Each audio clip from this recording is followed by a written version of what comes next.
was ready. What are you trying to say? Hi! Welcome back to Resistance Chicks. We're your hosts, Leah and Michelle. Today is the 15th of December. We are 10 days away from the big day. Christmas.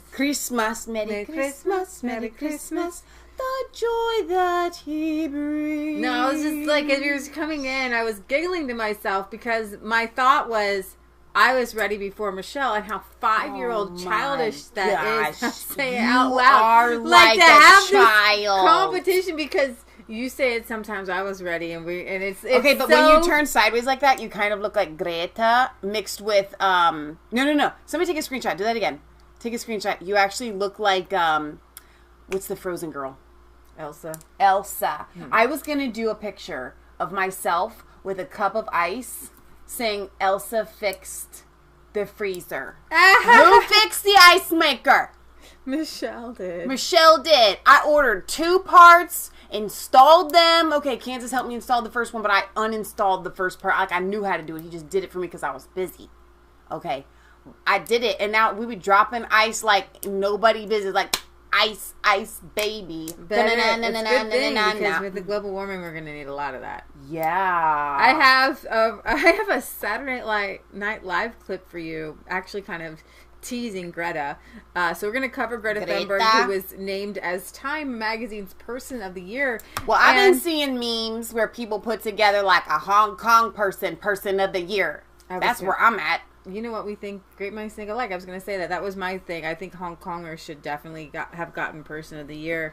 Yeah. But when you started a cult, sometimes the cult leaders just go with that. Mm-hmm. We didn't cover this last week, but I think it was a week ago. An island off the coast of Australia erupted.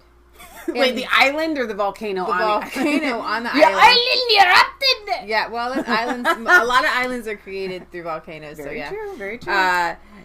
There were tourists on this volcano island when it was erupting, and people are dead. Tell ahead of time? I don't know. You would think that there would be some seismic activity, detections. So they died from a volcano. Did they die from the ash or literal lava? Well, some people, one guy is in the water. They can't find him. It's done erupting, and so now they're looking for bodies. Oh, crikey! Was always expected to be risky, but with the threat of another eruption and toxic gases, a team of military operatives has braved New Zealand's White Island.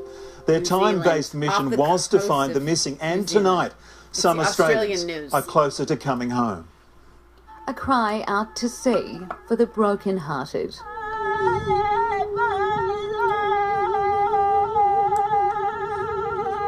Families of the lost and missing on a slow daybreak procession as New Zealand mourned alongside them. It acknowledges what's happening at this time with the grief and loss. The Māori blessing sang them back to shore. Relatives had come face to face with the island where the bodies of their loved ones still lay. It was just magical. It was really, truly something special. Families had waited in Whakatane. After 4 long days at dawn, the recovery operation for the final 8 bodies began. Military choppers honing in on the volatile island with an 8-man NZDF bomb squad on board.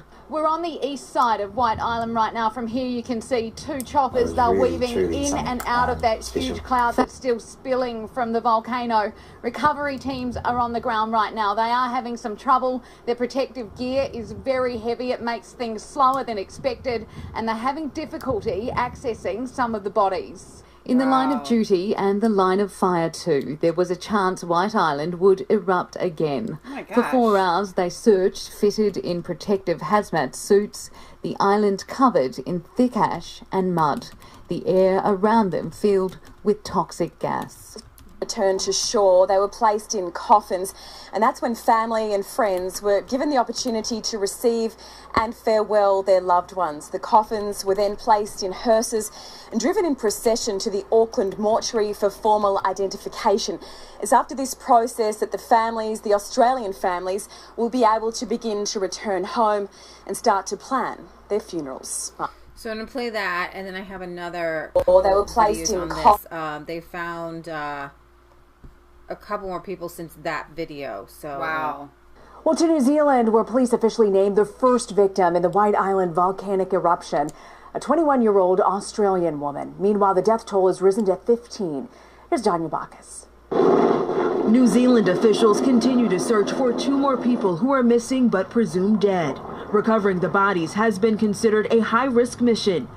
Rescue teams in gas masks and wearing hazmat suits are only able to stay on the island for 75 minutes at a time. Scientists say the volcanic gases being emitted on the island are so toxic that a single breath could be deadly. We know that time is of the essence, but the reality is, for the time being, we've recovered the 6 obvious bodies, but we've got more work to do. We've got 2 more, and we're actually determined to get them back. Brenda Ngorani Gordon's nephew, Tapeni Manga, is believed to be one of the missing. He was such a joyful tangata hariko, so full of love for everyone. Police have officially identified one victim as 21-year-old Australian Crystal Eve Browett. Her father and sister are both in the hospital with serious injuries. Oh my God. The volcano, a popular tourist destination, erupted Monday. 47 people were on the island at the time, 9 of them Americans. Dozens still remain hospitalized. Many of the victims were passengers from a Royal Caribbean cruise ship. Royal Caribbean tells CBS News it's now suspending tours of active volcanoes. And the New Zealand government is facing questions about why tourists were allowed access to an active volcano site. Danya. So that's a little bit interesting there at the end. I mean, so it's an active site. What does that even mean? Like, that's a good question. That is a good question. Like, you go to a geyser, right? And you know at any moment it could actually blow, like, while you're standing there. If that's the equivalent there. Yeah, when was the last time that this volcano had erupted? Yeah. Did they have any, was there anything in place? So, in the chat here, Britt Baza says, let me go back here. Michelle, it was a hydroplasmic flow, meaning very hot water and gases. Redneck says that breathing that stuff in is like concrete in your lungs. So I think that's where the death. Yeah. So yeah, just stay away from him. Yeah. Meanwhile, the New Zealand volcanic eruption has died at Concord Hospital in New South Wales, bringing the death toll from the disaster to 16. The news comes as authorities formally identify another 3 Australians recovered from White Island. Zoe Ella Hosking and her stepfather Gavin Brian Dello from Adelaide have been confirmed dead, while Lisa Dello, mother of Zoe Hosking, has been returned to Australia for medical treatment. The third person identified is Sydney man Anthony James Langford, a 51-year-old who was travelling with his wife and 2 children. Meanwhile, a recovery mission in the waters surrounding White Island has failed to find either of the 2 bodies still missing since last Monday's eruption. Norman Hermont reports from Auckland. Police have identified another 4 of the bodies from White Island. 3 are Australians, 1 is a New Zealander. Now, this follows the recovery operation on Friday that saw 6 of the bodies brought here to the morgue in Auckland, but that total, we are told, is not necessarily connected to the bodies that were recovered on Friday. Now, recovery teams did return to White Island off Whakatane today. 2 sets of teams went on the island. Apparently, they had equipment that was similar to the equipment that was used on Friday, very heavy-duty hazmat suits, breathing equipment. They spent up to 75 minutes on the island trying to locate a body they thought might be near a crater. They were unable to do so. They came back without success. We do this for a reason. We want to make sure that we bring the right expertise to bear with regard to the task at hand, so that we can find people and return them. So it is. So I wanted to bring you news of that. Is pretty big news that happened this week. So Barry says, Michelle, the thing with this volcano is that the week before the eruption there was an earthquake in the area, so the volcanologists knew there was geological activity in the area, but still had tourism.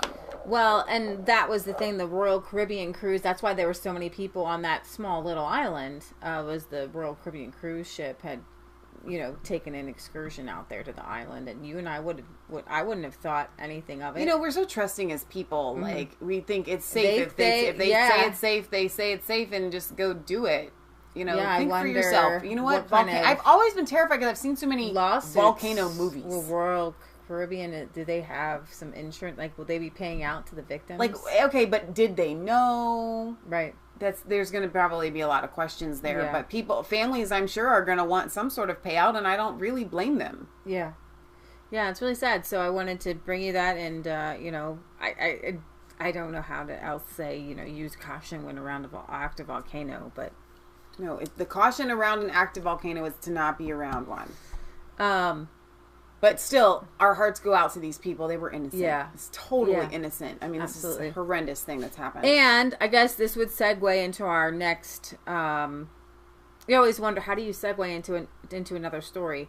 A lot of people will say anything that has to do with a natural disaster is because of man-made climate change. Well, you know, I highly doubt that anything in New Zealand, which is surrounded by water, and this island would be, you know, directly connected to some sort of climate change. You're right. No, that's what I'm saying. But the climate hysteria is that whenever anyone dies from a natural disaster, a tree falls over, it's climate change. And it's gotten to be this horrible cult. I know. And what's very weird about it all is, like, you have a house insurance, and it says, you know, acts of God or natural disasters or things like that. What are they going to do? Do you think that maybe you could start suing people now? Because if you can say it's not an act of God anymore, it's an act of man, it's climate change. That's I mean, a very good question. Where does that put? I mean, and I think that we're in this. Maybe they'll just change it to an act of climate change.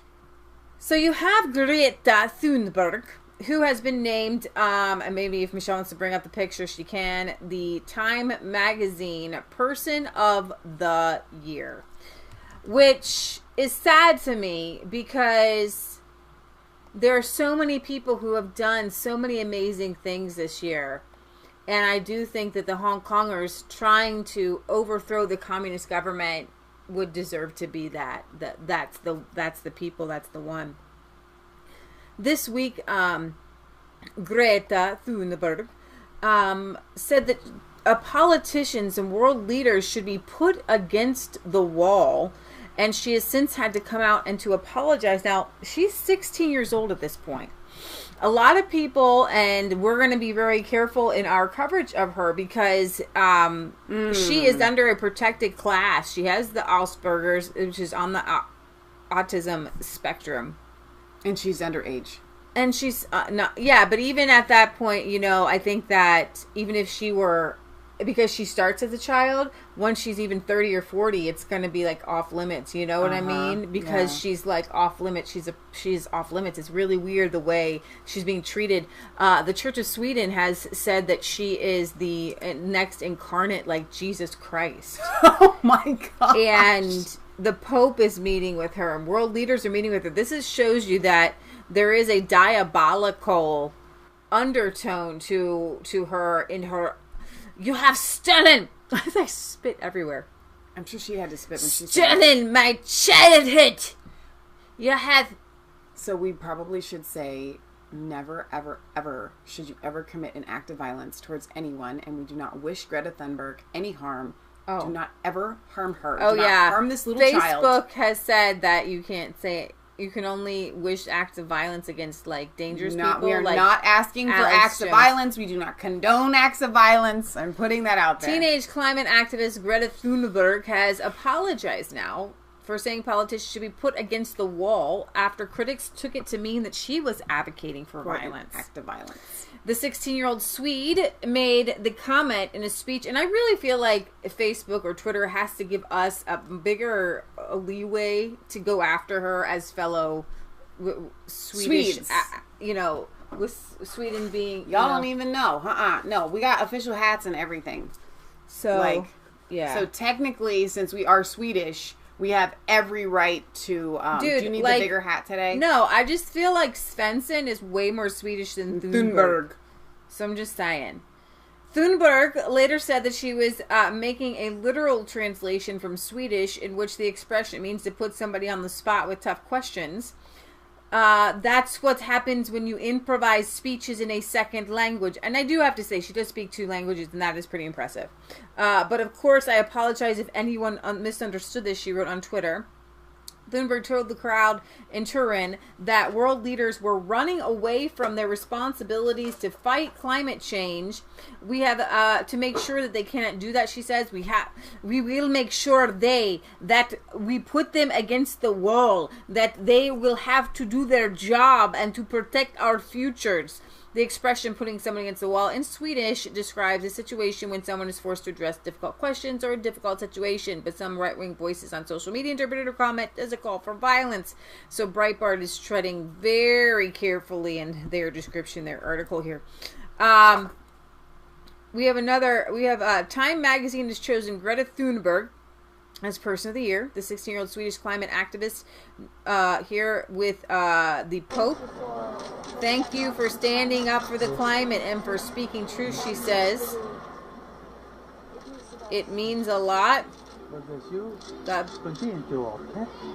bless you. Continue your work. Continue. The power of youth.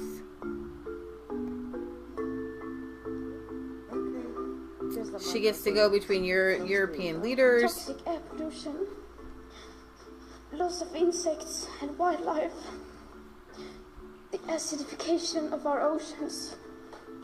These are all disastrous trends being accelerated by a way of life that we, here in our financially fortunate part of the world, see as our right to simply carry on. So, I have to say, when I was looking up pictures for her, she is really cute. Like, there's some really cute pictures of her. Like, she's an adorable little girl, and my heart actually goes out to her being used as a pawn. She does have Asperger's, a handicap. Yeah. And the fact that people would be exploiting her, and I'm not trying to say that Asperger's makes you stupid or dumb or ignorant or anything like that, all right? That being said, we are all, at a young age, impressionable. Oh, absolutely. And I'll be honest, when I see an animal run over in the street, every once in a while, like, it hits me really hard, and I just don't even, I'm confessing this here on air, like, the thought hits me, like, I don't even want to keep living.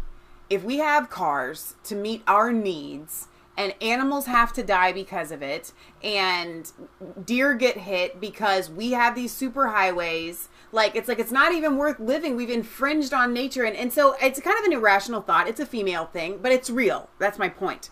So if she really believes that all of this wildlife is suffering, could you imagine the mental turmoil that she is under? And she would feel so right that she has to do this. Right. And so as much as we are giving her a hard time, I think I want to say it here on the channel first. Until she becomes, like, of age, I'm going to blame her mentors. I'm going to blame her parents. I'm going to blame her handlers. Okay, those are the people that I want to call out in this situation. Absolutely. Not Greta herself. Yeah.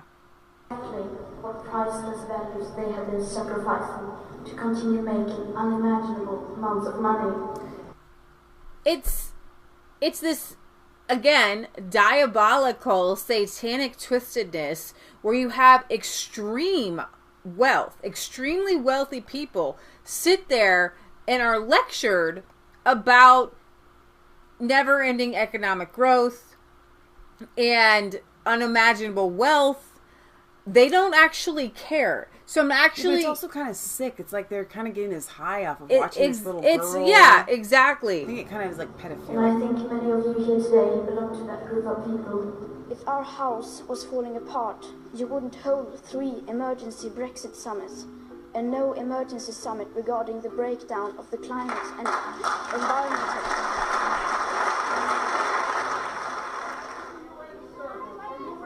She stared down Donald Trump. Now, here's the thing.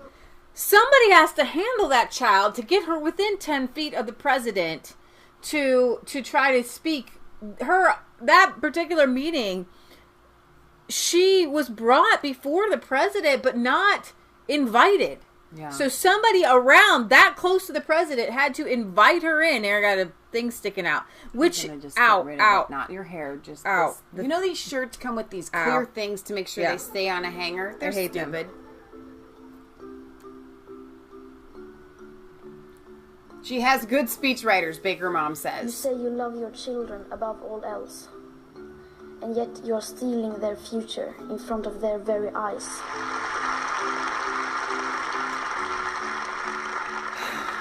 For those of us who are on the spectrum, almost everything is black or white.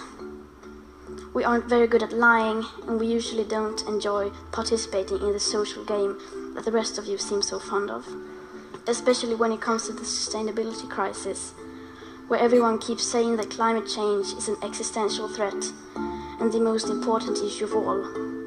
And yet, they just carry on like before.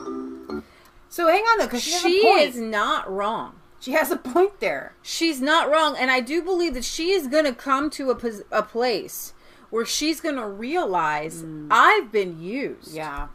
And hopefully, as Donald Trump tweeted out, she'll come to a place where she will chill, Greta, chill. Okay?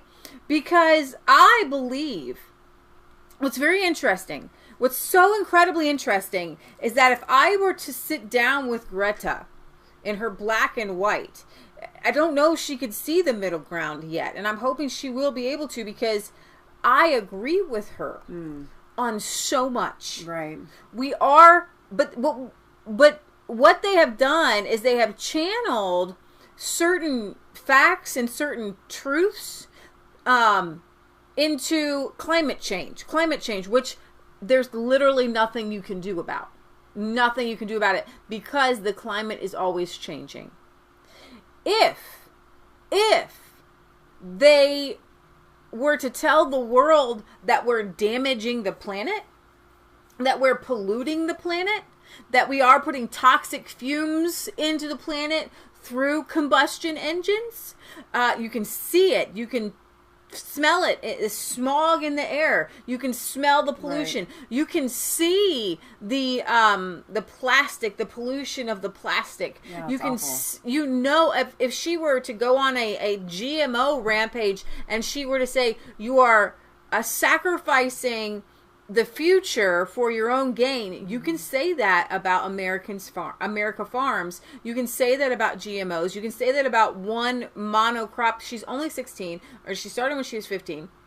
What they have done is they have funneled all of their socioeconomic desire of a communist overthrow of all governments through this one little lens, not allowing her to see the whole rainbow, not allowing her to see the whole spectrum, not allowing her to show that there could be solutions, because with climate change, as AOC pointed out, the solutions have not yet been invented. Right. And so Greta Thunberg, goes around and everybody pats her on the back and tells her, "You're so awesome. You're the para. You're the next Gandhi. You're the next savior. You're the next Messiah." Right. Okay. And she feels this weight on her shoulder. I don't know if you guys seen it, but she's lost weight as it's gone along. She looks really should be getting sick. bigger because she's she growing. Looks kind of sickly. I know she's had like her little, hunger strikes and things in the past, but like she doesn't look healthy in my opinion, and she certainly is not happy. Right. Okay? You've done is, when she's crying and she's saying, "You've stolen my childhood," when Time Magazine puts her on the cover, that's raping of that child. Right. That is child abuse. And with everybody putting these, I'm going to say twisted truths, because they've taken truths and they've twisted it. And we talk They're about using that. her for a political gain. I mean, how is that okay? We sit here and we come to you through electronics to tell you the planet is being damaged, and here is a list of 100 things that you can do in your very life to make it so that the wildlife are protected, to make it so that there's no factory farms anymore. You today can make it so there's no factory farms. You today can start growing your own food if you have any sort of lawn, or encourage a local farmer, riding your bicycle. There's working from home. There are so many things that can be done. There are so many things that can be done if we believed that we are actually damaging the planet through pollution and factory farms.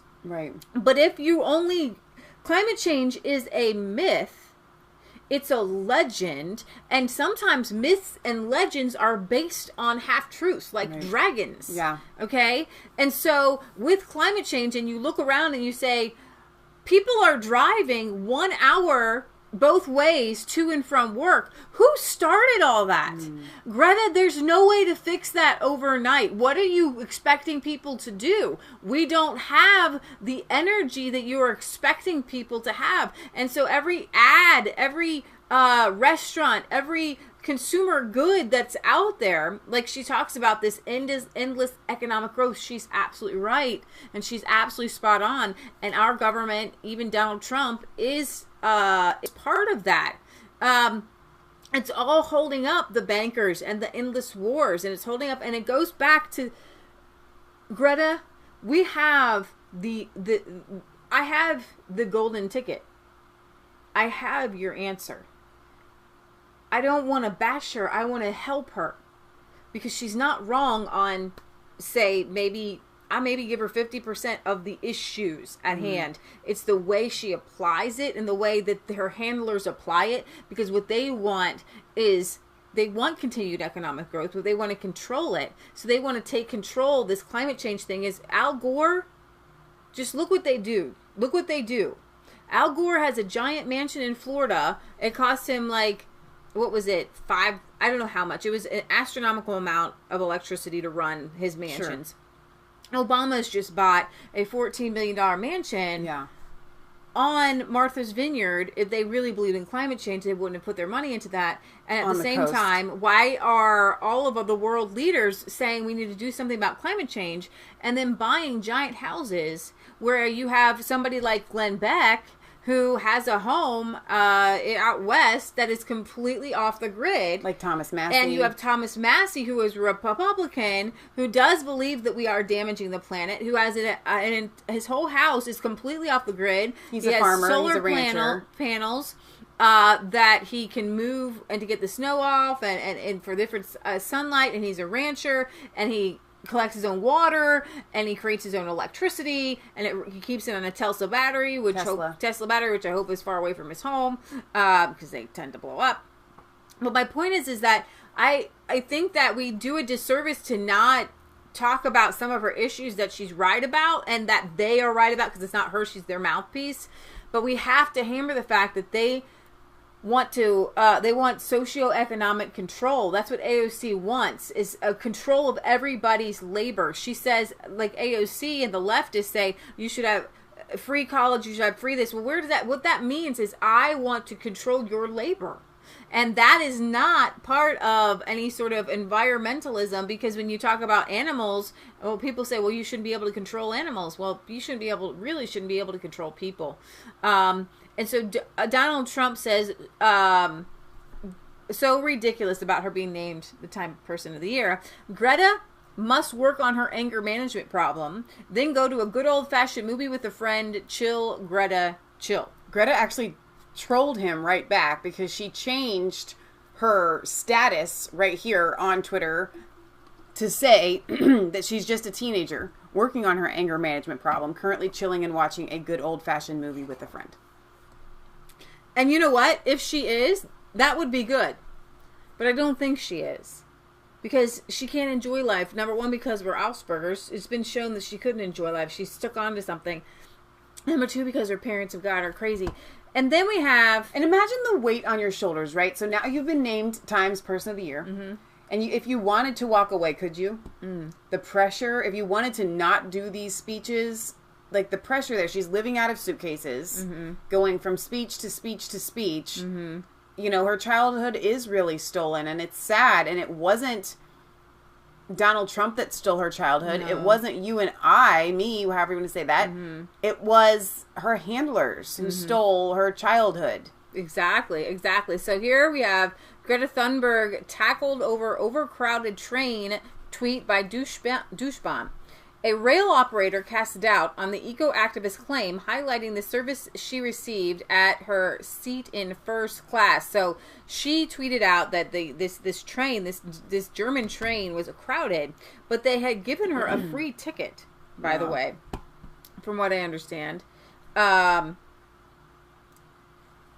says, climate activist Greta Thunberg claims she rode on an overcrowded train from Germany towards Sweden, but got to forget to mention that she had been given a first-class free ride by the railroad company and lied about being on the floor. Here she says, traveling on overcrowded trains through Germany, and I'm finally on my way home.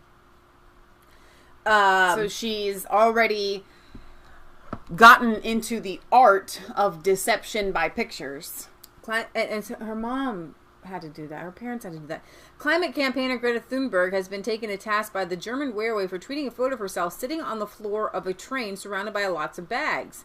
The 16-year-old Swedish activist drew sympathy after posting the image with the comment that she was traveling through the country on overcrowded trains. On her way home from the UN climate change conference in Madrid, the crusading youngster does not fly on planes because it's considered harmful to the climate. Responding, rail operator JoshWhoTV said that they were pleased to have her aboard their eco-friendly train and welcomed her support in the fight against climate change, but the company pointedly added, it would have been nicer if you had also reported how friendly and competent you were looked after by our team at your seat in first class. JoshWhoTV has faced criticism in recent years for delays, last-minute train cancellations, and expensive ticket fares. So it's very interesting. Jeremy Corbyn, in 2016, he was filmed sitting on the floor of a Ram-packed service, which he used to highlight the plight of train passengers in the UK. Virgin Train subsequently disputed the footage and released the CCTV, which it said showed Mr. Corbyn passing empty seats as he boarded the train and later sat down. In the picture on Twitter, Greta is sitting on the floor at the end of a carriage with her back leaning against a suitcase staring out a window. There's an empty food box next to her, more suitcases and backpacks piled by her side. In the accompanying message she wrote, traveling on overcrowded. Later she tweeted, our train from Basel was taken out of traffic, so we sat on the floor on 2 different trains. After Gottenton, I got a seat. There's no problem, of course, and I never said it was. Overcrowded trains is a great sign because it means the demand for train travel is high. And she's had to make a couple apologies. But what's very interesting is that with a crowded train, wouldn't you think that would be better on the environment to stick as many people as you could on a train, less energy spent? Well, that's what she said. But no, she was saying that demand for trains were high, and that's a good thing. But putting more people on the train. She was complaining that there were too many people on the train. But later she came back and walked it back and said, but no, that's a good thing. That means that demand for train travel is high. I know, but you're missing my point. I guess I am. Okay, rather than using planes. But I'm saying that if you more people you pack in, she's complaining about it being overcrowded. Okay? But the more people you pack in, the less trains you have to run to get the people to the next place. So we might as well sit like sardines. Yeah. To save the environment. Right. Okay. All right. Moving on from Greta. Do we have to? So to sum that up though, I have this sneaking suspicion that unfortunately for Greta, when your handlers are of the side of the world that has to manufacture crises because they don't exist, whether it's gun violence or racism or whatever, a lot of times, like Jussie Smollett or whatever, he had to make up something and they feel the MAGA hat. They feel righteous in doing it, because in their minds they say, I know it exists, and so I have to just kind of display it. The same thing with Corbyn, they have to lie. And because they can't catch it on camera, because it's not in existence as largely and as widely spread as they say that it is. It's so weird. And if her handlers keep doing this, she will eventually be discredited and tossed to the wayside until they find someone else for their political And that's puppet. what I'm afraid of with Greta.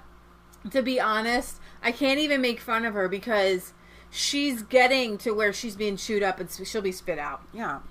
Now, you and I know how it feels when we get a bad comment or something like that. To be a child with Asperger's, to have to fight the world and fight mean and nasty people on both sides. Oh, absolutely. It's awful. A child should not have to go through that. Yeah, exactly. Let this guy go through it. So this guy, he's not... Look at this guy. Look at this guy right here. He's not trying to save the planet or anything, is he? He's not doing any starvation hunger strikes? No. Are you sure? Climate activists cheer as Al Gore slams UK's stupid Brexit decision.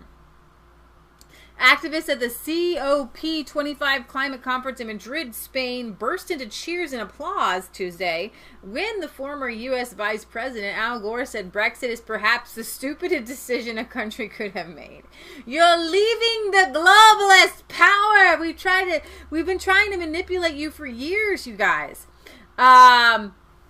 I guess it's like Al Gore and hypocrite. Like there's so many synonymous. Yeah, Gore told the attendees at the Climate Reality Project, such a joke, conference, Brexit is perhaps the stupidest decision the country could have ever taken. He then turned his attention to the world's climate, warning of the serious problem of global warming that needs to be urgently mitigated, saying it is causing millions of climate refugees who need to leave their homes to find other places to live. We must stop breaking the water cycle and not continue turning the sky into a sewer by emissions of polluting gases. Gore has previously linked fluctuations in global weather to Britain's decision to leave the European Union. 2017, Gore, who was speaking at an event to promote his latest global warming propaganda documentary, The Inconvenient Sequel. By the way, there wasn't supposed to be like an Arctic by now. So the first one didn't go so well. His prophetic prowess not so strong. The force is not strong with this guy. Truth to Power said the Brexit vote in Britain was the result of political instability created by the stress caused by climate-induced chaos in the Middle East. So he's literally saying that people are leaving their homes and coming into Europe because and it's causing stress, which caused Brexit. Oh, that's a stretch. He needs to do some stretching, not that kind. But is he really relevant anymore? Like, does anyone actually take what he says seriously? Some people do. It's really embarrassing. So I don't like that I text sometimes on the show. Because I think it's rude to do it in public. I think it's rude to do when you're going live. However, we have a business and we have clients. This was not a client though, actually. It was our cousin out shopping for our uncle and had a question, and so I felt like it was important to answer. So in not being rude, I wanted to share with you what I was doing. All right, guys. So do we go around the world, or we go straight to Britain? Around the world. Let's go to Britain. All right. First, we need to explain. You said what goes on now after. Where does Brexit go from here? I have a video with Nigel kind of explaining that. I did my hair so that, not on purpose, but so that I could wear my hat today. Boris Johnson triumph so spectacularly my British hat. Good morning. Because after 3.5 Wait. So if you're just joining us, if you did not catch our show on Friday, which we did, go ahead and do it was a great show. Wear it forward. Put it forward. You just put it forward on your head. I'm telling you to wear it forward the way it's supposed to be. There you go. That's the way it's supposed to be. Okay. The Tories, which is the right-leaning Conservative Party in Britain, triumphed thanks to Nigel Farage taking chunks of the radical leftist socialist vote out of the northern Brexiting Labour strongholds. Consider them the Democrat working collar, like coal miners and fishery workers and unions and things. Yeah, exactly. Who would never have voted Conservative in a million years. They voted for Nigel's party. Even Corbyn's allies have said Nigel running his Brexit Party candidates stole those votes, giving the Tories the win. Not to mention that, but you can back up, and they've actually done some research and some not polling, but actual research, and they can see where Labour voters who never would have voted for the Conservatives voted UKIP after the referendum. Yeah. And then they voted for the Brexit party in the MEPs in the European Parliament, and then that allowed them to take baby steps to take the leap to vote for the Conservative Party. And we're hopeful that these are new, the Tories, the Conservative Party, Boris Johnson's party, they have 80 seats majority. I think that was plus 50 that were taken from the Labour Party and the Lib one. I don't know if the Lib Dems only lost one, their leader. Jo Swinson. So taken from Labour, just chunks and chunks. I mean, 50 seats. It's unbelievable. They did take some from the DP. But anyways, but the SNP gained like 13 seats. Yeah, the Scottish Nationalist Party. Now they're getting ready to listen. The big news is going how all out small and leaving. the Labour Party is. Yeah. Like, it's almost non-existent at this point. It's just, I think it was like, the numbers were like 131 to 386 or 380 or something. Look it up you here. can look at exactly. It's just absolutely just a blowout, really. But where does Britain go from here? We are assured, I can say this with almost definitive fact, there will be no second referendum, that this was the second referendum. This is the photo that I chose for our thumbnail and then I added to it, but this has the numbers. Labour 191, Conservatives 361. That's a 68. trouncing. It's just a trouncing. Is that a British word you're using? Trouncing? I think it's here too. So where does Nigel's party go from here, and where does Britain go from here? They have the new deadline, which actually might very well be met. I knew it wasn't going to be met, the Halloween one. January 31st. I knew that the June one was not going to be met. Right. I knew that the March one was not going to be met. But I think that this time, the January 31st, that has a good chance of it. I'm not going to say for sure, but it has a good chance. Here's the question. This is where where we can kind of place our bets. This kind of feels like a horse betting hat, by the way. Place our bets on whether we will be leaving with no deal.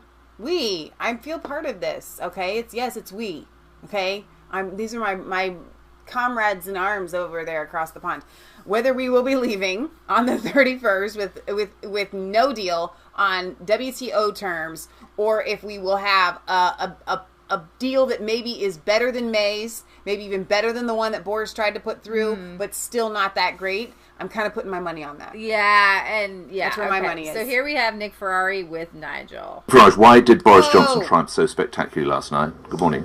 Because after 3.5 years, people have simply had enough of Brexit not being delivered, and they looked at Jeremy Corbyn's Labour Party, dominated by London Remainers, and the thought that they'd been made to go back to the ballot box filled them with absolute horror. So they voted Conservative in very big numbers, and I have to say, Boris Johnson, I thought, very cleverly acknowledged that in his speech this morning when he said they've lent their vote to the Conservative Party. He knows that to hang on to those votes, he's got a lot to do. But the really important point, Nick, is we will be leaving at the end of January. I don't like the deal as it currently is, but in historical terms, there'll be no second referendum, and we are leaving, so it's a big result.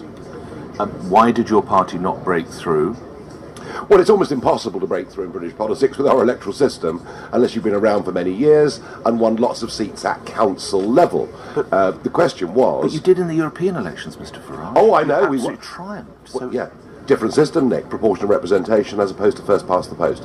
First past the post drives people into binary choices, whether they like it or not. And I've long been an advocate for the system changing, of course, but last night was what it was. So, and also, what I did, as you know, I stood down against the Conservatives in the South and the South West because the Liberal Democrats would have won a lot of seats off them if we'd been standing.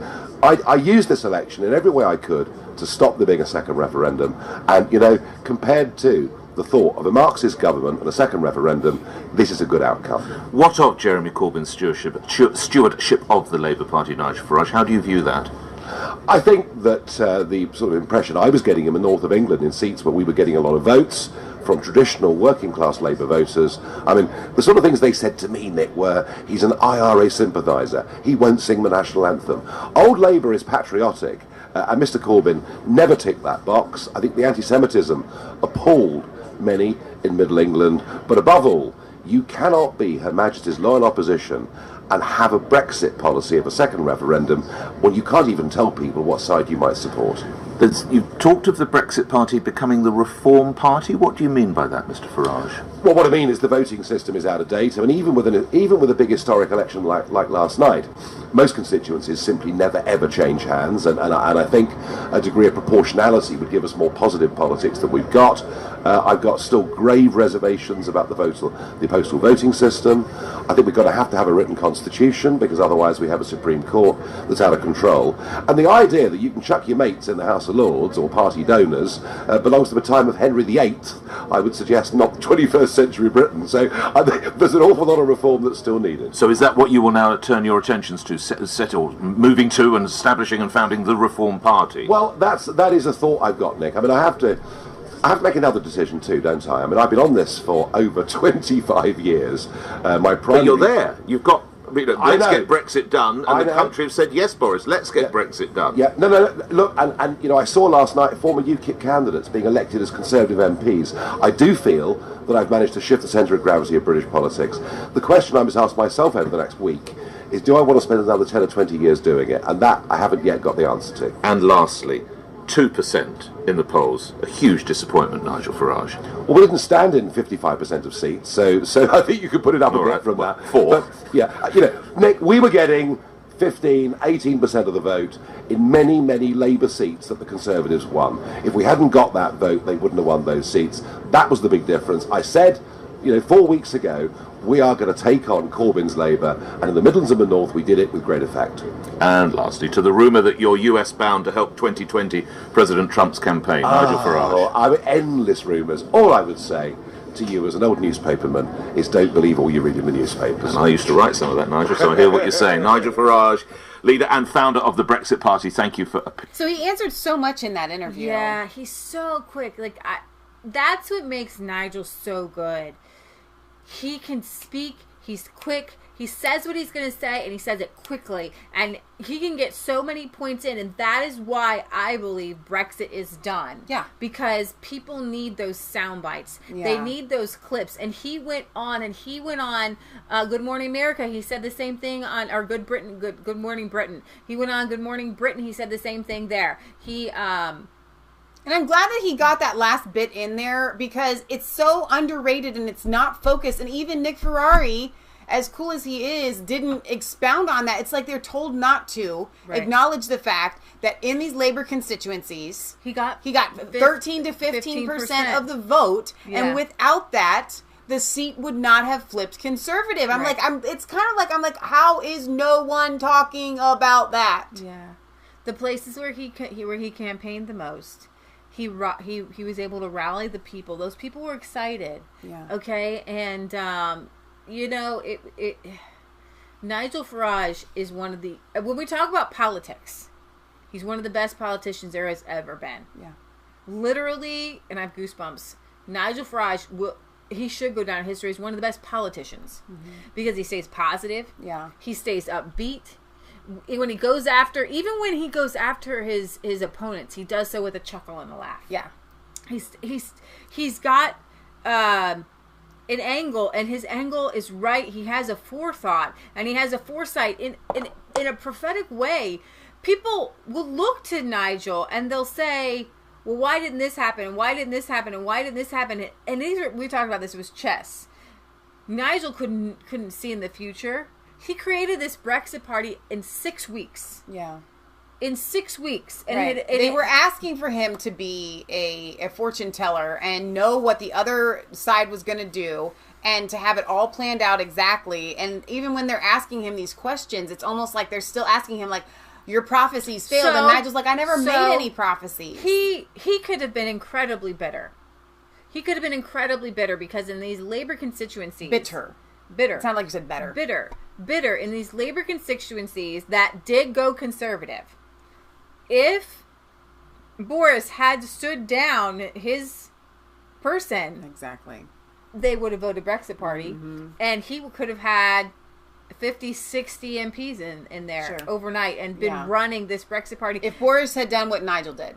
And then they could have formed a coalition, and so Boris or Nigel took the higher ground. He did. When he was saying, Boris, we could, and they won the Conservatives still won those constituencies, okay, but they would not. I don't believe they would have won them down would not without Nigel going in there and saying, okay, we're still going to run our people, because if we pull out our people, you're going to lose. Well, and not only that, though, let's also take into consideration the fact that's huge. The fact that with Nigel going up there and campaigning in these hard heartlands, okay, he was campaigning for Brexit. And that gives people an opportunity to make a strategic decision on their own. Should I vote Labour? Should I vote Brexit Party? Should I vote for the Tories? Should I vote Conservative? Yeah. And so he was actually campaigning for the Conservative Party because they are the party of Brexit now. They had the same manifesto. Yeah. So in doing so, that he was, a lot of people were scared into voting for the Conservative Party and not for the Brexit Party. Yeah. He was this close, and I think that, and I listen, it's easy to see. Right. That if Boris had stood down, then you would be looking at a conservative Brexit coalition. Yeah, the same numbers, the exact same numbers. Right. So it is that. All right. So we could beat this as much as it is. I really want to explain that, and I really would love to sit down, and I would love to tell Nigel. I see. Like, those who have eyes to see will see. Other people will see this as Boris triumphing. If Boris has any intelligence in his brain whatsoever, he went to bed that night knowing this was not my victory. Maybe I will call Nigel in this week and tell him. This was not the Conservatives' victory. Right. Okay? Right. Nigel Farage put us over the top. Right. Especially going in and campaigning against Labour. That really got people to think. It really got people out to vote. The Brexit Party did get people out to vote. Okay? Yep. So then we have Jeremy Corbyn over here, who declares we won in the aftermath of election catastrophe.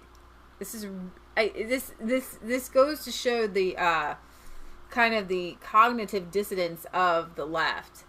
Hard left Labour leader Jeremy Corbyn has struck a defiant tone in the wake of his party's electoral disaster on December 12th, declaring we won the argument and insisting our time will come. I don't quite think that you ticked your boxes quite right. We won the argument, but I regret we didn't convert that into a majority for change. Ran the headline for the Socialist First opinion piece since the historic defeat. The worst his party has suffered since the interwar period in the Observer, a sister paper to The Guardian, and added that there is no doubt that our policies are popular. Seeking an explanation as to why the party was crushed in its working-class heartlands in northern England, then Corbyn opined that a Conservative party prepared to exploit divisions capitalised on the frustration created by its own failure to deliver on the European Union referendum result to the cost of a Labour Party seeking to bring our country together to face the future. Jeremy Corbyn whipped his votes against Brexit in these Brexit votes in Theresa May. Mr. Corbyn neglected to mention the key role he himself played in assuring Brexit was not delivered, however, by combining with leftist third parties and EU loyalist Tory rebel MPs, most of whom were wiped out on election day, to frustrate, oh my gosh, the compilation, and you guys can watch our Friday show, of these 50 really upset Labour MPs who had a really cushy job. I liked my job. I did nothing and I got paid good money to do it. Yeah. They're mad. It makes me now so they have happy. to go get a real job. It makes me so happy. Jo Swinson's face when she lost. What is she going to do? Bag groceries now? I don't know. No, she's going to go work for the company, the LGBT children hormone company. She has a lot listen to this. I read this in an article. A company that makes hormones for children transitioning gave the Lib Dems $100,000, which is why she had to push it. Bought and sold LGBT kids putting drugs in kids. It's unbelievable. No wonder she lost her seat. Praise the Lord she lost her seat. She doesn't care about your kids. Injecting them with hormones. Britboz says, Michelle, one of Corbyn's policies was to charge a tax for people's rear gardens at the back of their houses. You've got to be kidding me. That sounds like the rain tax. Like when you collect the rainwater and stuff. That's going to really encourage people during climate change issues. Like everything the leftists do to encourage trying to help the environment. Worthy. I mean, it's just they're literally disincentivizing people. Oh, hey, we're going to make it so that you can't collect rainwater. Ooh, the environment. It's so insane. We're going to tax you if you have a garden. It's insane. Let's see. And caving to anti-Brexit centrists who insisted he commit to a policy of making the British people vote on Brexit again. Our time will come, he says. We have to listen to him. This result is deeply disappointing for everyone who so desperately needed real change in our country.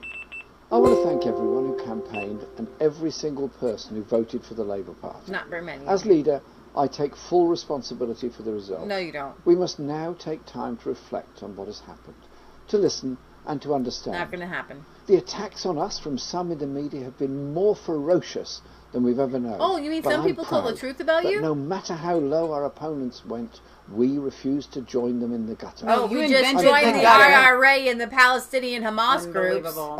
Was a people-powered campaign, not bankrolled by billionaires. Oh, really?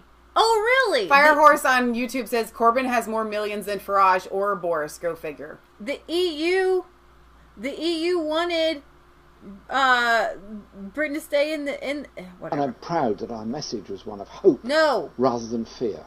It was all about fear. It was Project Fear. You're like literally like everything that he says is the opposite day. Exactly. This should literally be titled Jeremy Corbyn Opposite Day Speech.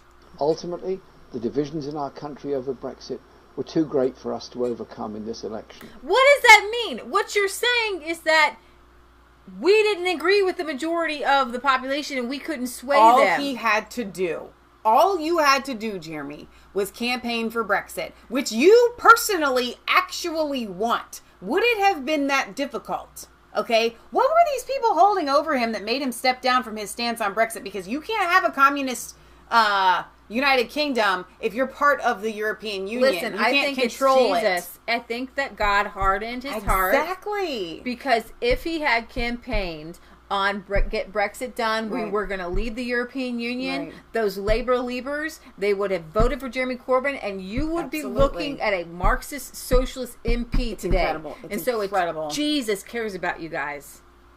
But as the 2017 election showed, our programme is popular. Ending austerity, protecting our National Health Service, investing in communities, and tackling the climate crisis through a green industrial revolution.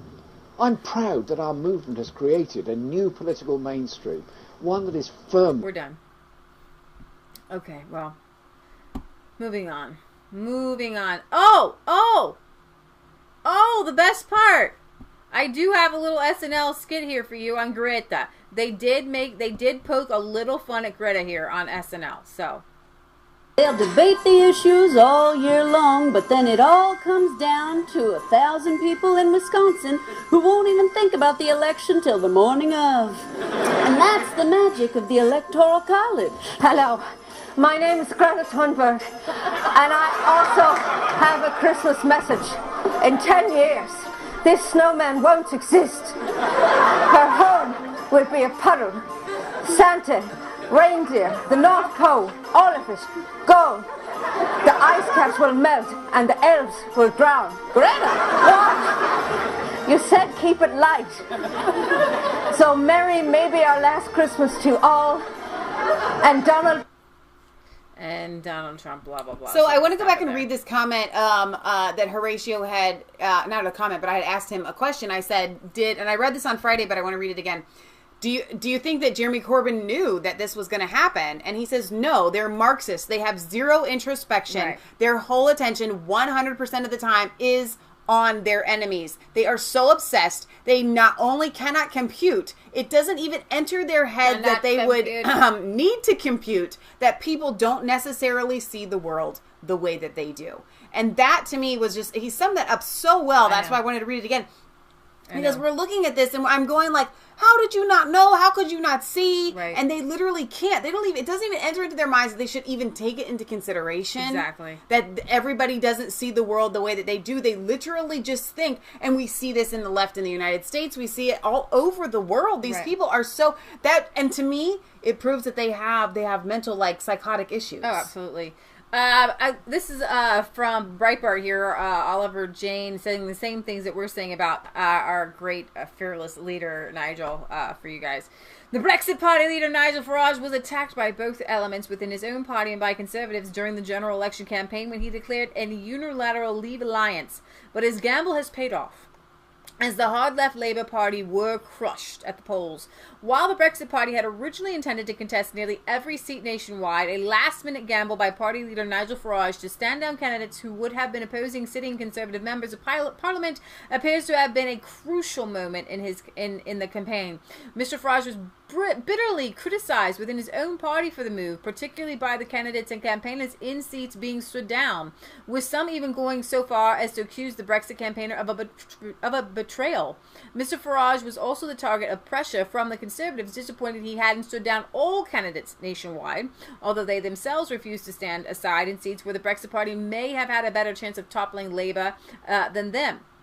The critics asserted that Mr. Farage had torpedoed his own party to achieve nothing and expressed fears up until the very last day of campaigning that the decision to stand candidates in 276 seats around the country would split the pro-Brexit vote, depriving the Tories of a majority and handing the keys at number 10 to Jeremy Corbyn. Yet Mr. Jeremy Corbyn's increasingly hard-left Labour Party suffered a historic defeat Thursday, with results running in over the early hours of Friday morning, confirming the party experienced the worst electoral performance since 1935.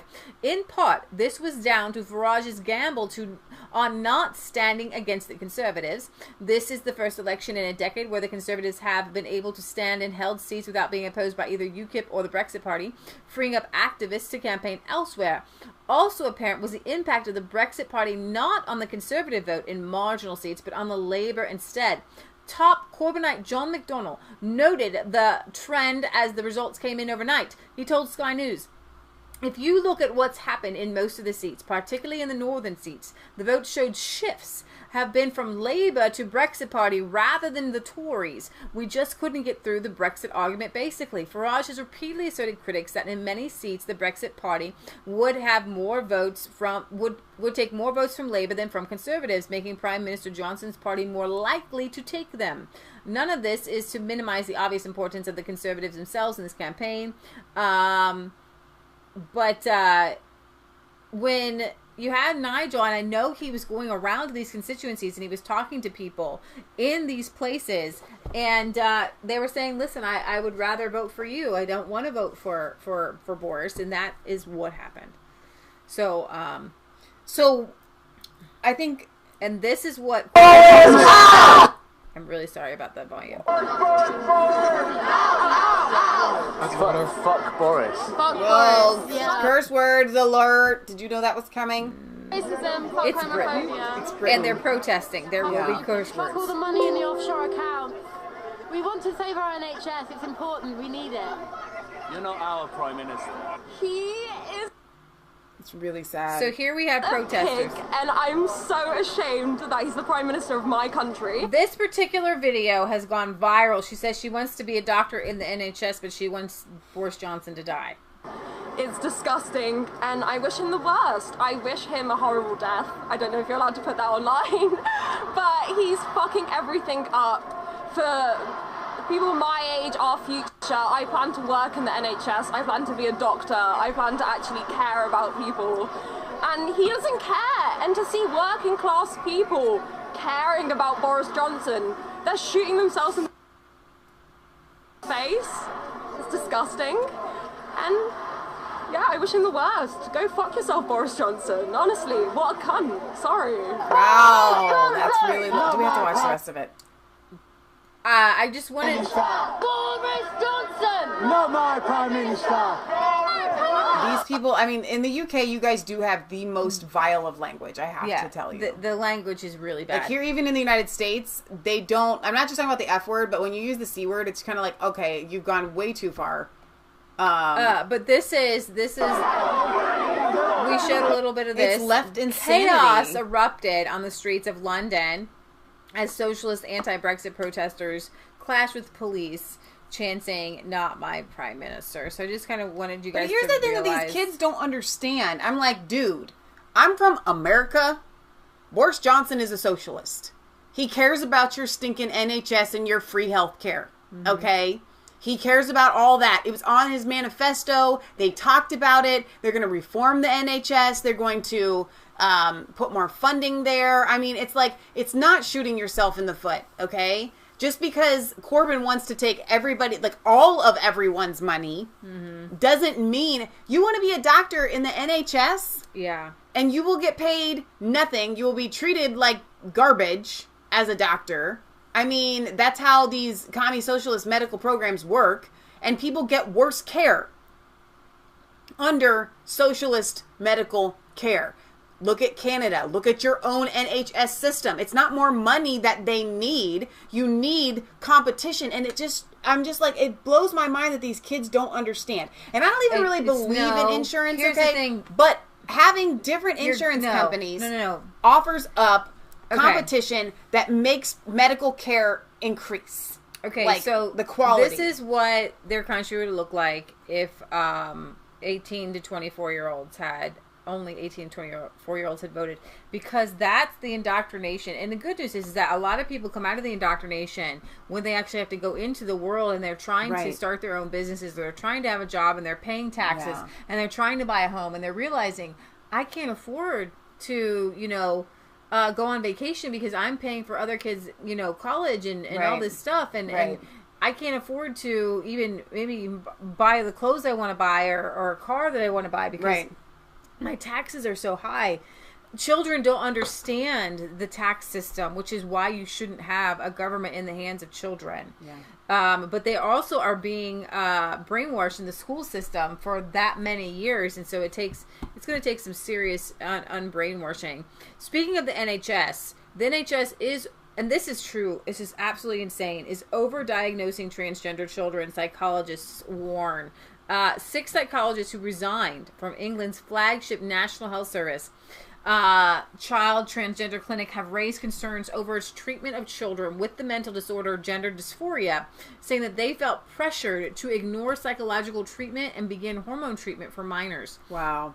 Sky News reports that 35 psychologists have resigned in 3 years. 35 from the Tavistock and Portman NHS Foundation Trust, which runs the Gender Identity Development Service. That is a huge number that deals with gender dysphoria. The service had treated 770 children a decade ago, compared with about 2,600 last year. There are another 3,000 on the waiting list. Most of those treated are girls, 74%, who believe that they are boys. Some are as young as 3 years old. Oh, for crying when their out parents loud. take them to Tavistock. In the United Kingdom, cross-hormone therapy, where girls are given testosterone and boys are given estrogen, is not normally given until 16, and gender reassignment surgery is illegal under the age of 18. However, children as young as 10 have received puberty blockers.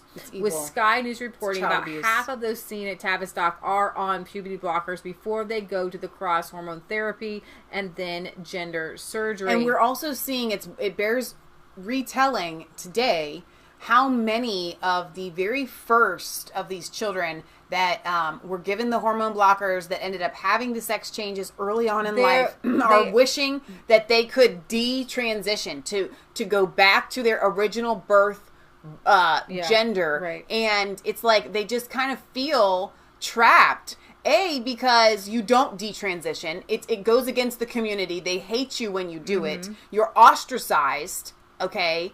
No one takes you seriously. You're called a traitor. The medical community isn't backing and supporting you at all. There is no support. There's no services. No psychological help. No therapy. And so this is done against these kids, telling them this is what you should do. But there's never there's more support for people that want to get a divorce and a marriage failed. Listen to this. 6 psychologists that would talk on the record to the broadcaster, only 5 would not go on camera. 1 permitted herself to be filmed on the condition that her voice and appearance would be disguised. She told Sky News that when she joined the clinic, she was surprised to find that all child patients at the Tavistock were being treated medically, saying At the moment, there's only one pathway through the service, which is a medical pathway, not a psychological one. And these are therapists. These are therapists who, hey, let's talk through these issues. Let's see if you are really... Why is it, though, that it's an impossibility? They literally have made it an impossibility now. Yeah. That if you think that you are in the wrong body, that it could at all ever be psychological. They have literally just omitted it altogether. Right.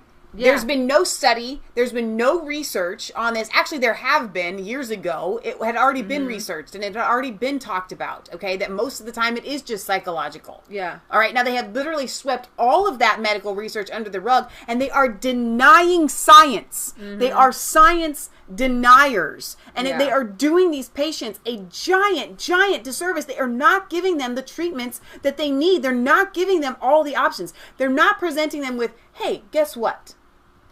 It could be that you are in the wrong body. We don't believe that, but at least I could go with them if they went this far. You might be in the wrong body, okay? But it might just be that you've got problems upstairs. So let's talk about it. Let's figure it out. Let's find out. Let me show you what your options are. They are not doing that. I found the video here. I think it's going to be way more to hear from their own. What gender am I? It's something many young people are now asking. This came out 3 days ago. The gender of my brain doesn't match up the gender of my biological sex. And it's become a deeply divisive issue. Divisions even among the young people receiving treatment. If I couldn't live my life as a male or have the body of a male, I honestly don't think I'd be around by the age of 20, 30. I had to stop the train and was like, okay, this isn't right, what we're doing here. And immense pressure on the clinicians doing the treating. We can't ever be seen to be a service that can pronounce with great confidence about every young person who comes along. Nobody can do that. We're exploring the anxieties behind this debate. Leo first came out as transgender at 11 years old. My news research suggests 35 psychologists have resigned from the Children's Gender Service in London in the last 3 years. We've managed to contact 20 of them. Only 6 would speak to us. All 6 said they were concerned about giving hormone treatment to children with gender dysphoria. All 6 felt they weren't able to properly explore underlying psychological factors. Looking back, there are young people who I now wouldn't necessarily put on medication or sign off on medication. This was the only clinician prepared to be interviewed. They asked us to change their voice. I was once working with an executive that felt the gender dysphoria a young person was presenting with was really strong, really intense. So she decided to put the young person forward for the hormone blocking treatment after 2 appointments. Looking back, it was a young person with a history of trauma and direct trauma in terms of abuse. And also there were other things happening to them, and this was not really explored by the clinician. These views were echoed by others who had worked at the clinic. Therapy is not an option in this service, one psychologist told us. We fear that we have had front row seats to a medical scandal, said another. This is Thomason. She's 19 years old and was born female. She previously identified as male but detransitioned earlier this year.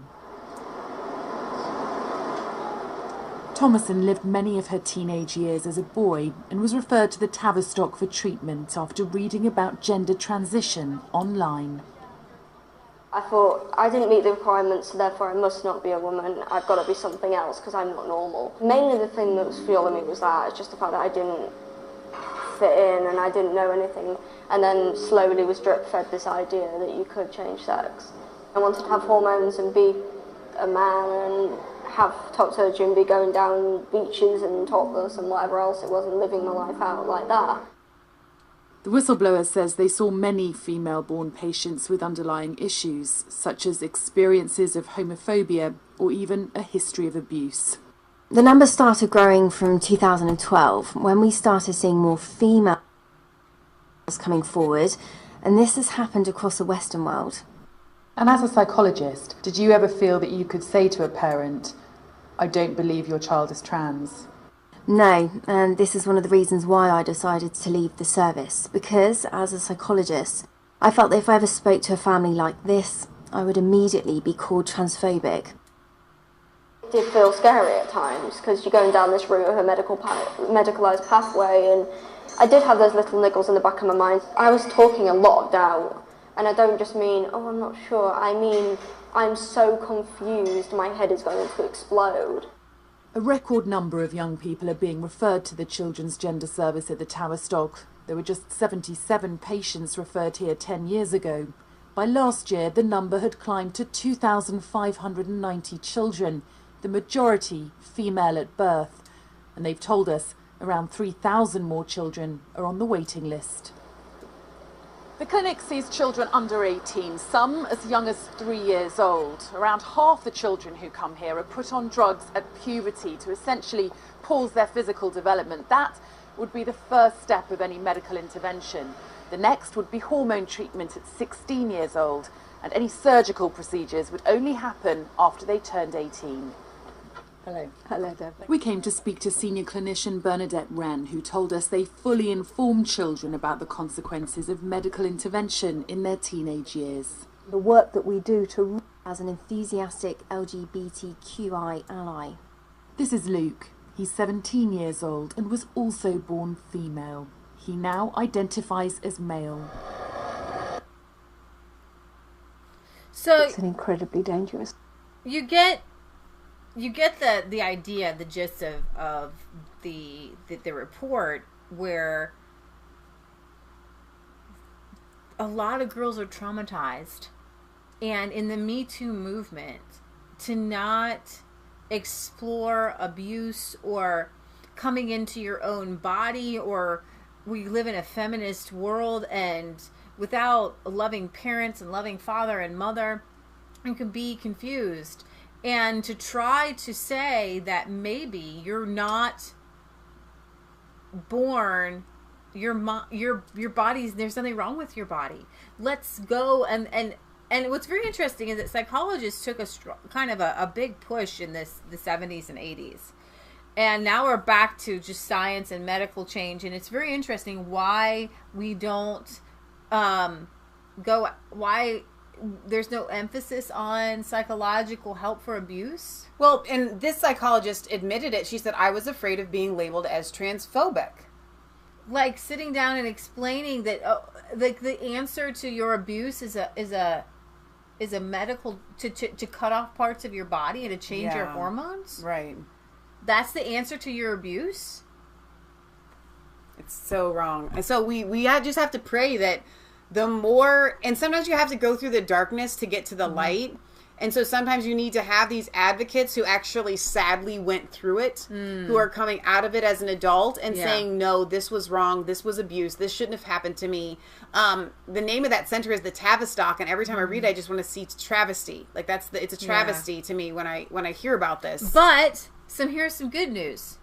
The Sky News created the program, went after the psychologist, and they're speaking out. Right. So there is good news. There's good news that 35 psychologists felt strongly enough that they left. That's, I'm sad that they're not there though. But maybe they're going to be working with other kids before they get there. There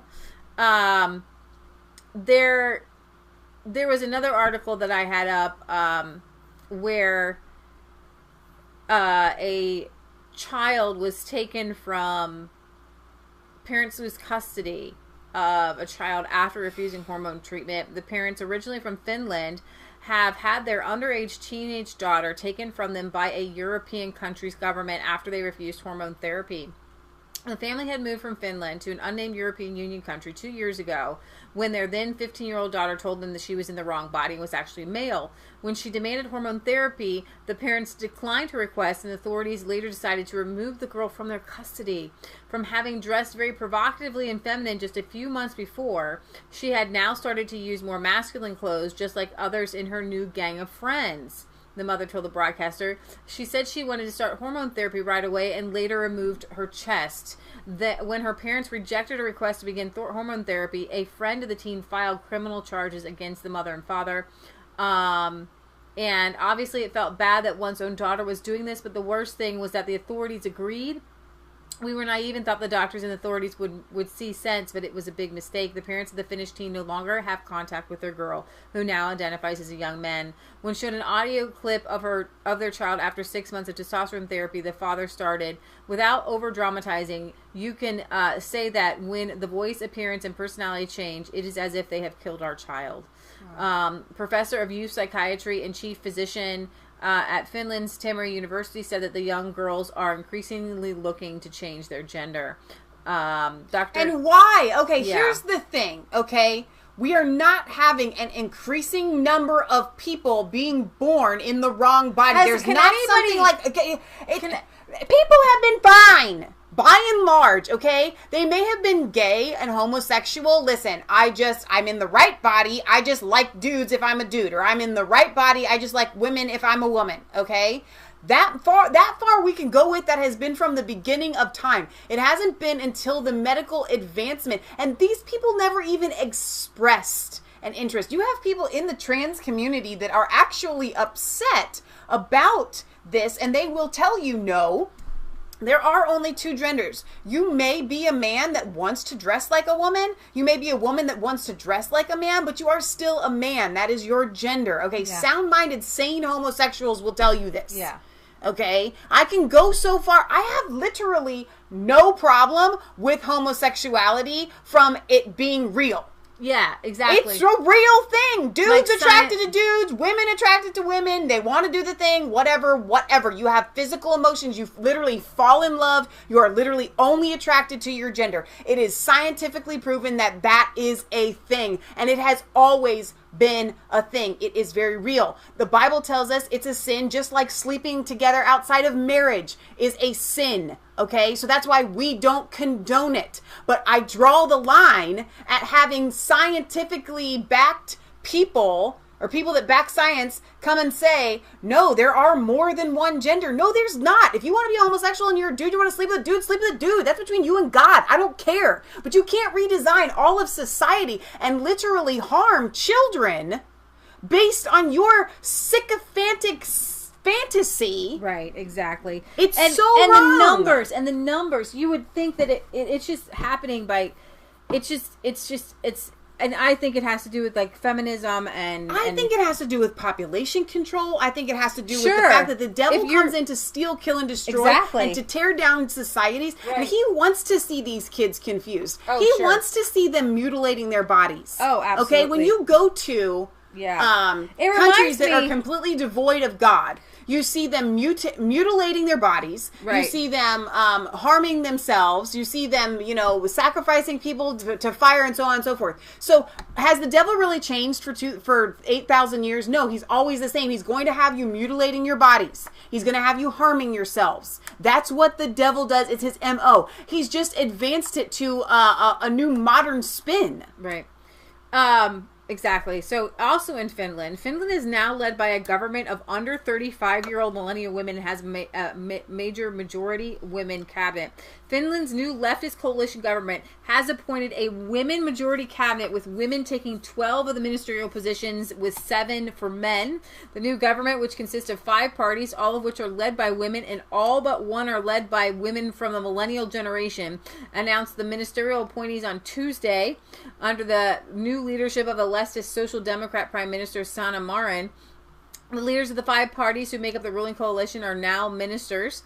I feel like Finland appoints world's youngest prime minister, moves further left. 34-year-old interior minister and Green Party leader Maria Ohisalo. You've got.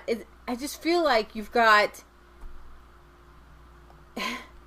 In this age of men are bad, it's this really weird thing that you have girls who want to turn masculine, but men are bad, and is it because they think they can do it better? I think it's all about confusion. Yeah, sowing confusion in the minds of young people and population control and Well, what kind of sickness is it that in society we train young women, men are bad, men are bad, men are bad, and they're the abuser, which women, I think this might have something to do with it. We are prone to identify with our captors. So if we view men as the bad guy, then we want to become that. You know what I mean? And I think that might have something to do with it as well. Or it's a defense mechanism. Men abuse me, so I want to become one so that I can abuse other people and not be abused myself. Well, Sweden went really far in the feminist movement, and they're having to face the consequences of that. Okay, they have what's happening in Sweden. They have tons of rapes. They have gang violence, which they never had before. They have explosions, the boomdi-boomdies all the time. But the tide, however small, is beginning to turn a little bit because there are sane people, and you do not want to wake up to this every day. So you have into Sweden. Sweden shuts down Islamic school due to radicalization concerns. Very interesting here. The Swedish school in Inspectorate has revoked a Gothenburg Islamic school's license due to concerns that pupils may be exposed to radical Islamic ideology.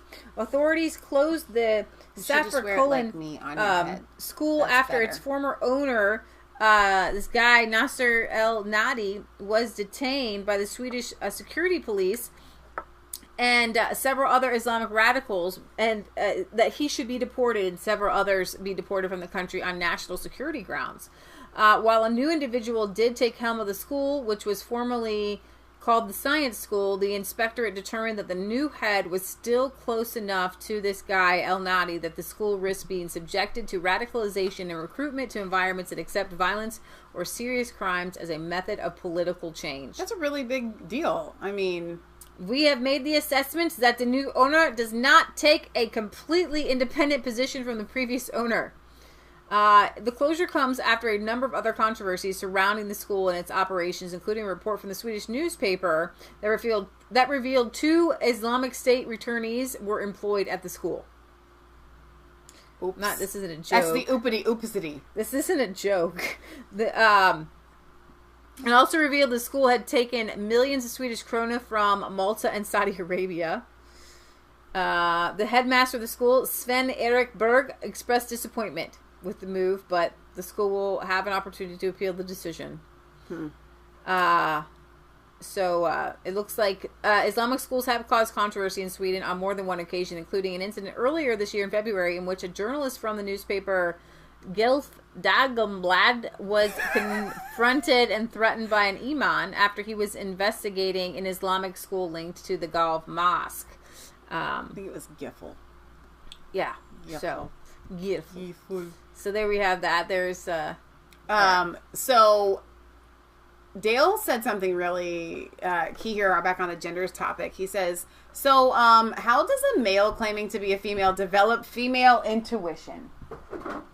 That is a very good question, and I love that you are acknowledging female intuition. It's otherworldly, and it is a very real thing. Men have their own things that are special superpowers, but that's one that women do have. A male that transitions is never going to develop that. It's just not going to happen. You can't hormone the heck out of that thing. Swedish woman convicted for sexual relationship with underage migrant in her care. And we saw this a lot when we started covering European news. This weird trend. A 30-year-old Swedish woman has been convicted by a district court for engaging in a sexual relationship with a 15-year-old unaccompanied minor migrant in her care. The migrant, who had just turned 15 when he came to live with the woman, is originally from Albania and came to live in a home with her after he had threatened someone with a knife at the previous home he had been living at. The migrant claimed that the two engaged in various kinds of intercourse, blah, blah, blah, blah, blah.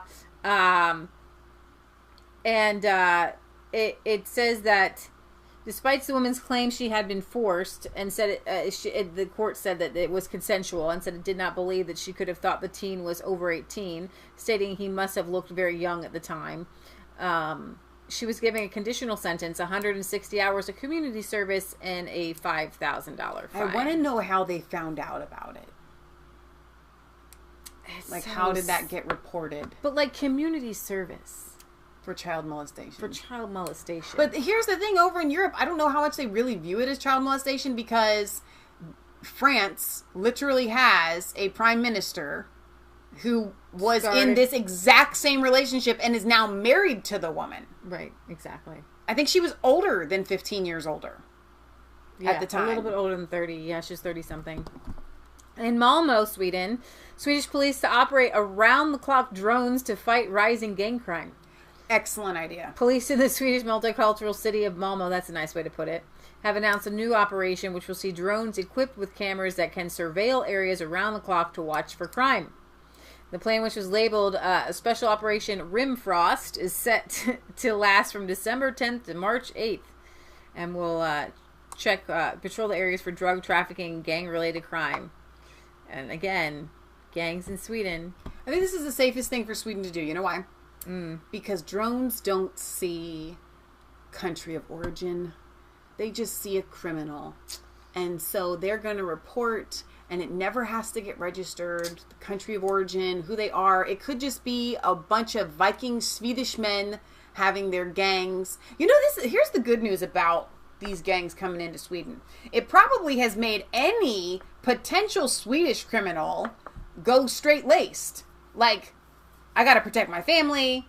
I got to keep, that is toe the line. line. One way to look at it, sure. Not woke enough in Sweden. Swedish church removes a gay painting because it's not the pro-trans. The Saint Pauli Church in Malmö has removed a controversial LGBT painting from its altar in case viewers see the transgender individuals as being associated with evil. While many have criticized the LGBT painting in the church, according to Pastor Per Svensson, no relation, I don't know, maybe we are, the painting will be moved to another area. There's so many Svenssons in Sweden. Of conservative backlash, but because of its portrayal of transgender individuals. Pastor Svensson said that the gay couples in the painting were not a problem for the church at all, but the possible association of transgender people with the snake of the Garden of Eden, a symbol of temptation and evil, was not something he could stand for. At first, I did not realize the complexity, but upon a closer reflection and careful discussion with the management, there is no alternative but to move the board from the church to the room. The gays are fine. A bishop of Lund weighed in on the issue, saying that the painting could be interpreted as being both pro-LGBT and being anti-LGBT, depending on the perspective of the person viewing it. Here's what he's... But it was an LGBT painting. Yeah. It's you can see it. It's here. It's a gay love scene here. That's awful. Yeah, with the snake looking to tempt. I don't know. It's a pretty ugly. There's two gay girls, two gay guys behind there. It's actually a horrific painting. Like, why would that ever need to be in a church? I don't know. Because it's Satan. Is that pastor whatever a woman? I don't know. Scroll back up. This Pastor Svensson. That's a different one. That's a different. Yeah, but that was a female. Yeah, it looks like it says the hanging and subsequent removal of the painting is part of a trend in the Swedish church of being one of the most progressive and pro-LGBT churches in the world, with its own Stockholm Archbishop Eva Brun being an open lesbian. Archbishop Brun, along with several other senior clergy, has also expressed very pro-Islam views. Wait a minute, Archbishop. Are they part of the Catholic Church? No, it's a Church Swedish of Sweden? Church. Yeah, there's a Swedish church. Okay. Expressed very pro-Islam views, with the extent that Brun claimed earlier this year that she had more in common with Muslims than with conservative Christians. Brun even went so far as to asking Stockholm churches to remove crosses from their walls and set up Muslim prayer spaces during the height of the migrant crisis. Get out. So this goes hand in hand. If you missed my Bible study last night, liberal you're church hang on, let me tell them. Set to lose 1 million members in next decade. Very good point.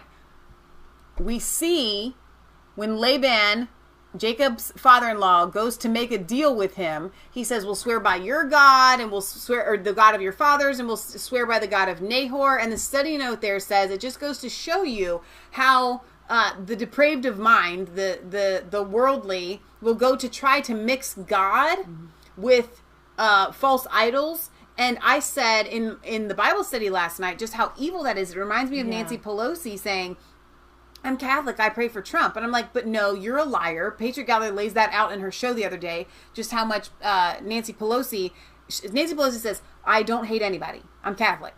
Well, Mom says, you lie to everybody. And the Bible says, if you lie to somebody, you hate them in your heart. And so Nancy mixes these false gods with Christianity. These people, that's what they do, and it's worse than if they were to just come out and say, I hate Christians, I worship false gods. Right. When you go to mix God with these false gods, God says he wants to spew you out of his mouth.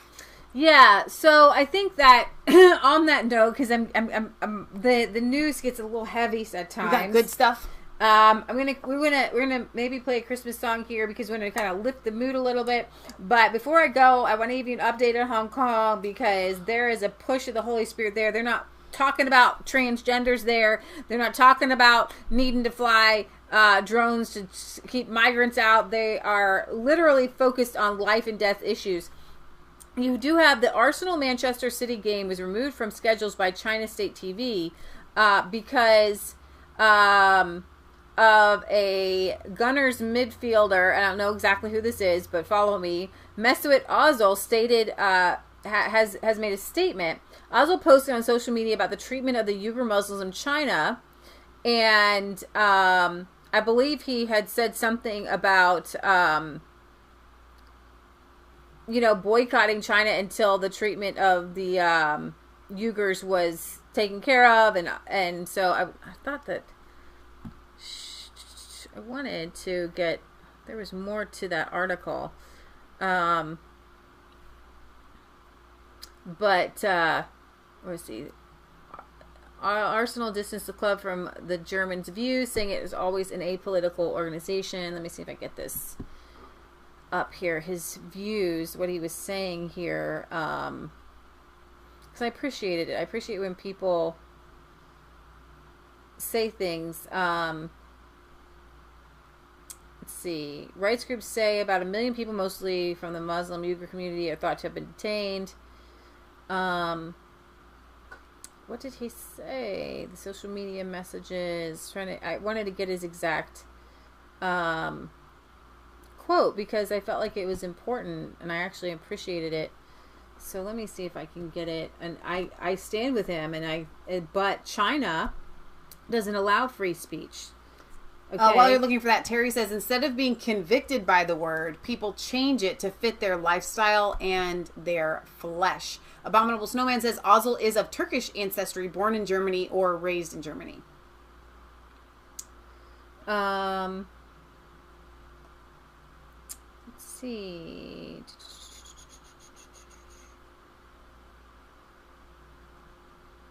Sandra wants to know, back on the Swedish issue, could it be a satanic church? Absolutely. Oh, absolutely it could be a satanic church. Just slapped on the front is the premise of Jesus. And I believe that the Universal Church here in the United States is definitely a satanic church. You walk into it and they have pamphlets for Satanism right there. So yes, it's a satanic church. You can't just say, well, we're including Christianity too. That's what the devil does. He'll say, no, you can worship me and you can worship God at the same time, when actually you absolutely cannot do that. I know he was talking about the Uyghurs and communism and that's interesting. Death camps, but I can't go to find his Twitter page or anything. It's been taken off. I don't know. It's so weird. It's like, so they won't tell you about the comments. Hang on. It's in dark, but you can't click on his name? No, that's not how you find people on Twitter. Well, you just can't click on that. The dark is what I'm searching the name. That's why it's coming up dark. Okay. But you can't go to people. I'm sure he had to take it down. You think so? Probably.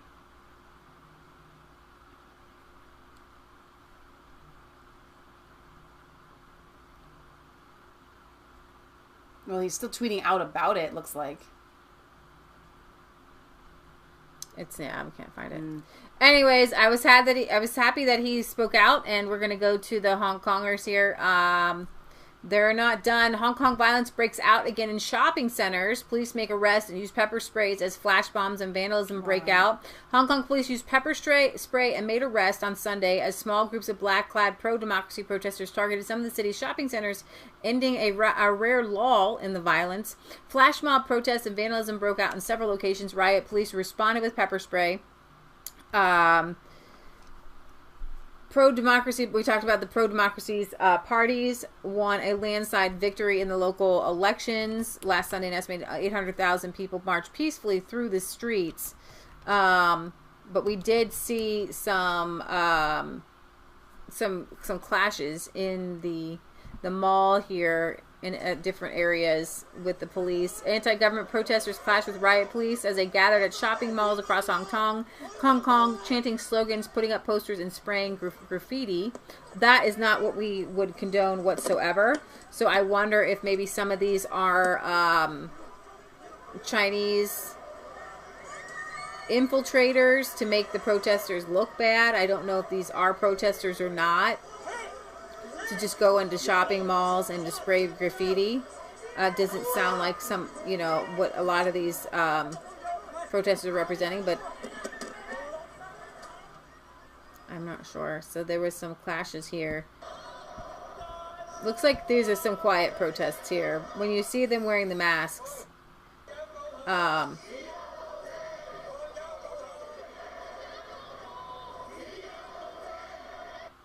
so those were just regular people there. All right, so his exact quote was, Qurans are burned, mosques were closed down, Islamic... Columbia University sports marketing. Islamic theological schools, madrasas were banned, religious scholars were killed one by one. Despite all this, Muslims stay quiet. Okay, but there's more, he said, about mass killings and stuff, but okay. Fox Business. So here we have Scene Turns Ugly After Sundown in Mongkok. Student publication from the Hong Kong Hang Seng University reports that during a confrontation there, several police officers suddenly pepper spray a crowd of reporters and beat one of them up with batons.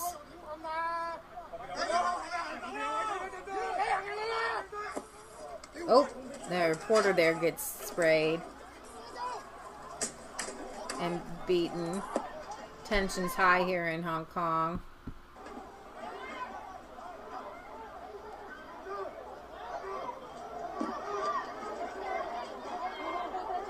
Very dangerous job to be the press. Oh, I wouldn't even. Or the citizens' press in Hong Kong. All right, so. Oh, we don't want that. Woo! That was tough, but we have good news. I thought we started out with good news. We had good news kind of. Yeah, I think. Well, we started out talking about, and I guess what I didn't tell you is I guess there is going to be a criminal investigation into the volcanoes there in New Zealand. I didn't cover that, but police are... You wanted me to get your guitar? Sure. New Zealand police begin criminal investigation into volcano deaths. New Zealand Deputy Police Commissioner John Tim said Tuesday local police have begun a criminal probe after Monday's eruption. So they'll see that. I thought it was kind of funny that UK teacher bans Christmas cards to be environmentally friendly. A primary school teacher in the United Kingdom came under fire last week over his decision to ban Christmas cards. The teacher argued that the cards exchanged at the school for over 170 years have a toxic impact on the environment. Oh, for crying out loud. So there definitely is a war on Christmas. Kind of embarrassing there. And then this is kind of sad. 7 youths arrested after fireman was beaten to death at a Christmas market. What? In Germany. A fatal attack took place on Friday night as 49-year-old firefighter Roland S. was near the Christmas market with his wife and another couple and got into an argument with the chief suspect, a 17-year-old Khalid S., who comes from a Turkish, Lebanese, German background, and his 6 friends. The argument soon turned into full-on violence and saw the group of youth beat the man so viciously that he died on the way to the hospital. Oh my gosh! The attack has shocked not only the city of Augsburg, but also the entire region of Bavaria. We're supposed to go have a happy time. But then you have the migrants coming in and beating people around Christmas. To death. Not just beating them, they're beating them to death. Do you know what has to happen to somebody to beat them to death? Yeah. There's an anger there in the world today. We saw that with those kids on the bus this week, beating that Trump supporter. And so what I want to do is I want to... I talk about this all the time, guys, but I don't know if we're going to get the Christmas book I've got. We sang some of these songs. Is it upstairs by the piano? On the piano. Yeah. Because we just sang some of these songs. We need Jesus. We need the light. The only thing that can stop this violence that we see is the Lord. And I think this is something that the left really misses, because they don't have answers, so they turn to violence. And I wouldn't even just say the left, but when you're without hope, and your only answer in this world is to turn to violence, when you get so upset with the world, with things in general. We'll sing Angels We've Heard on High first. And so as we're singing these Christmas songs, let's focus on bringing the power of God to these situations, to places like the German Christmas market, to the UK, to Finland. They need a revival, and we can have a revival. We need Jesus to go back into these places, and we need people who aren't afraid and aren't ashamed. We're now in a time where you can't speak out, and you can't speak out, or you'll be thrown in jail. This is a kind of an interesting time. That's very similar to what the Pilgrims went through, being jailed for their beliefs, persecution for religious beliefs. But when you have the power of God, you can overcome these things, and this is why we are given the power of God. This is why we're given the Holy Spirit, to stand against the tyrants. Right. So that's what Christmas is supposed to be about. Angels we have heard on high, sweetly singing o'er the plains, and the mountains in reply, echoing their joyous strains.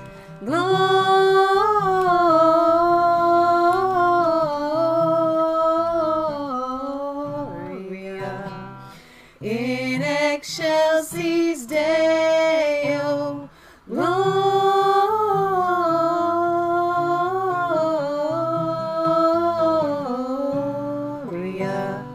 in excelsis Deo.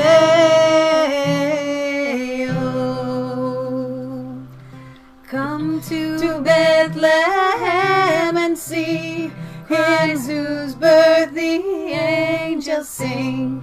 Come adore on bended knee Christ the Lord, the newborn King. Gloria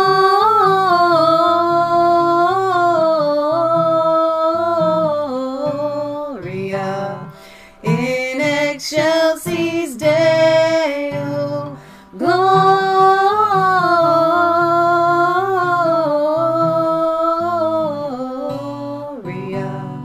in excelsis Deo. See him in a manger lay, him whose choirs of angels praise. Mary, Joseph, lend your aid. We don't have that lyric. While our hearts in love we raise.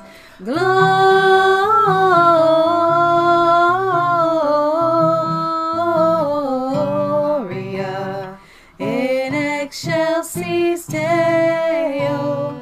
Gloria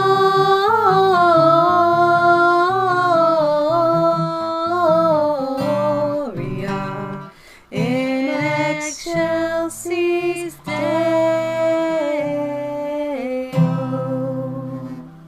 So Terry, we don't know that song. Terry asked if we're taking requests. I said sure. She says Jesus, the one and only.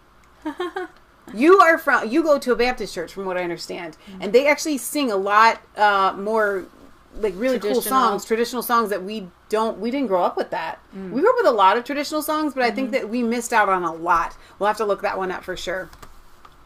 That Angels, next time can we sing it a little bit higher? Like normally we don't sing songs high, but that one I feel like I should be singing higher. I don't know, like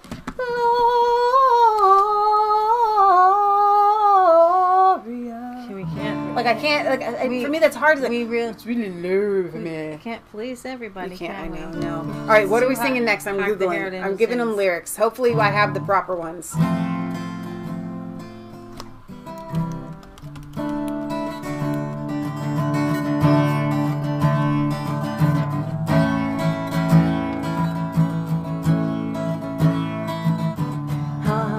The herald angels sing, glory to the newborn King.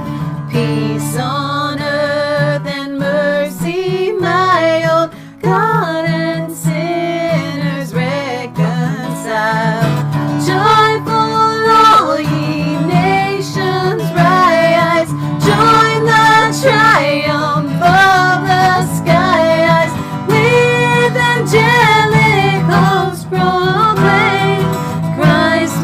is born in Bethlehem.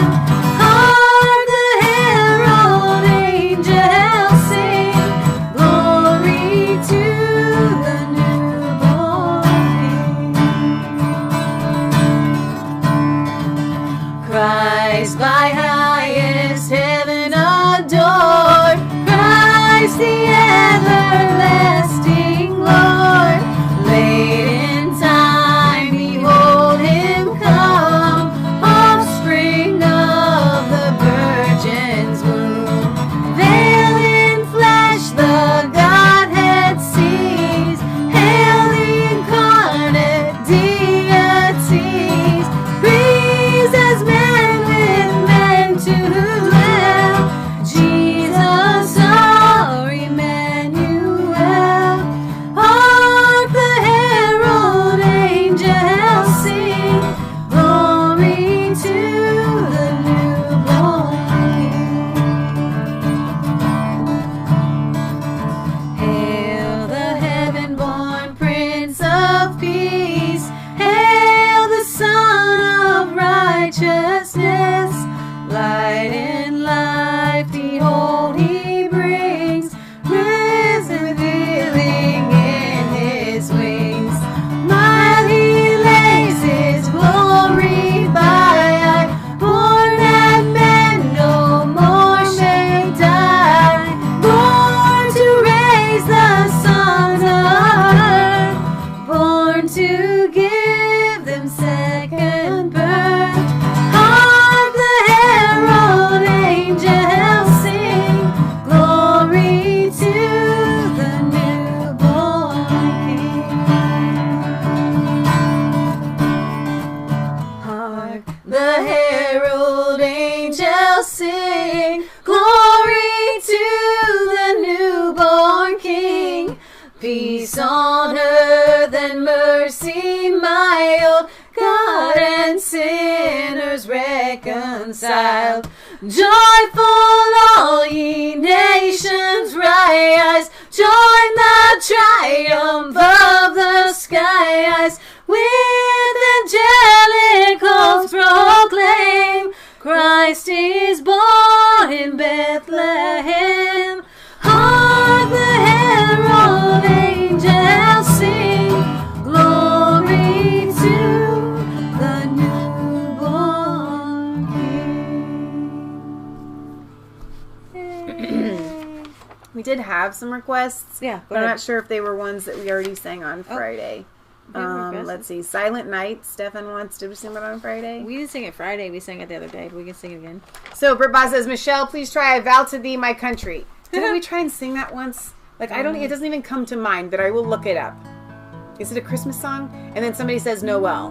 I love Noel. We haven't done that one yet. Silent. I'm gonna try and find a harmony here because you're so low here. It's hard I can for me go to sing higher. these You ones. just don't like them high. I got higher.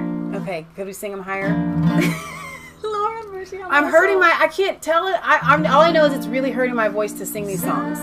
Silent night, holy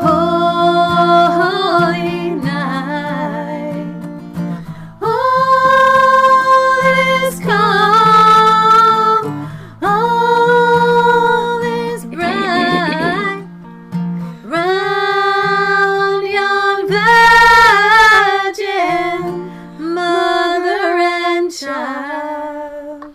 Holy infant, so tender and mild, sleep in heavenly peace, sleep in heavenly peace. Silent night, holy night, shepherds quake at the sight, glory stream from heaven afar. Heaven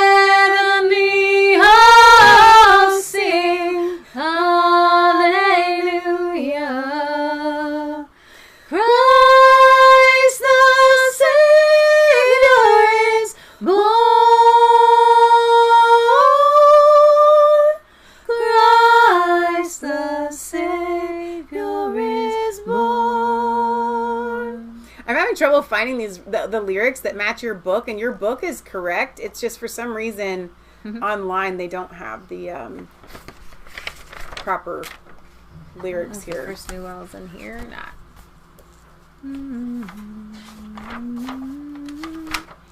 Marshmallow World by Dean Martin. It's the Marshmallow World. I need the lyrics. We could sing that song. It's a really fun song. I have the First Noel. Here we go.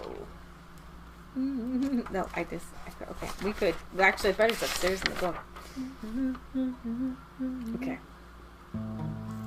Oh, the First Noel. Here, hopefully I got the right lyrics here.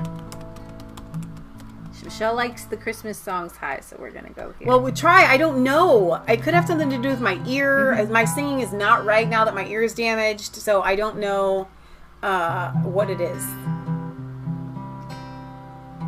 The first Noel, the angels did say, once to certain poor shepherds in fields as they lay, in fields where they lay keeping their sheep, on a cold winter's night that was so deep. Noel, Noel, Noel, Noel, born is the King of Israel. Let's bring it down. That's fine. All right. They looked up and saw a star shining in the east beyond them far, and to the earth it gave great light, and so it continues both day and night. Noel, Noel, Noel, Noel, born is the King of Israel, and by that light, you could just read from here. I want them. I've got it up for them to see. That same star, 3 wise men came from country far to seek a king. Was their intent, and follow the star wherever it went. Noel, Noel, Noel, Noel, born is the King of Israel. Which verse? This star. This star drew nigh to the northwest, o'er Bethlehem it took its rest, and there it did both stop and stay, right o'er the place where Jesus lay. Noel, Noel, Noel, Noel, born is the King of Israel. Then entered in those wise men 3, fell reverently upon their knee, and offered there in his presence their gold and myrrh and frankincense. Noel, Noel, Noel, Noel, born is the King of Israel. Then let us all with one accord sing praises to our heavenly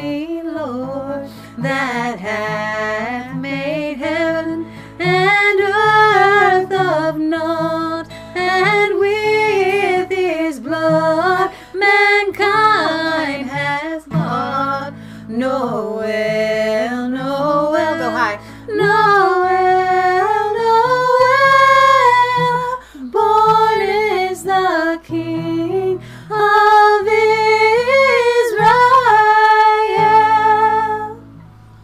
All right, Terry says the kids are requesting Away in the Manger. Isn't that the one we struggled with last Friday? It was so high. I don't think it was high. The one I sang. We can sing it. We can sing it. Away in a manger, no crib for a bed. We actually haven't sang that one yet. Okay, good. We have not sing that one yet. Away in a manger, no. So what's interesting is, for those of you that don't know, I have a weird thing going on with my ear and allergies and stuff. And normally, if you've been with us for the past 2 Christmases, when we sing these songs, I always say they're too high, I can't sing them. But for whatever's going on in my ear, like, I feel like I would sing this song like, away in a manger, no crib. Like, that would be how high I would sing it to be comfortable. I don't, no, don't do that. We'll sing it your way. Because what you sing is what everybody else is going to want to sing. Because they, nobody wants to sing high Christmas carols. I'll tell you what we're going to do is we can start low. Let's start low. Okay. Yeah.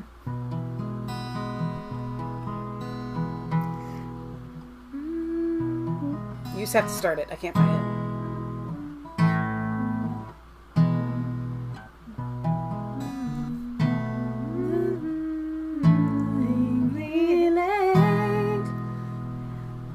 Oh, I'm supposed to be looking this up here. In the sky, look down where he lay.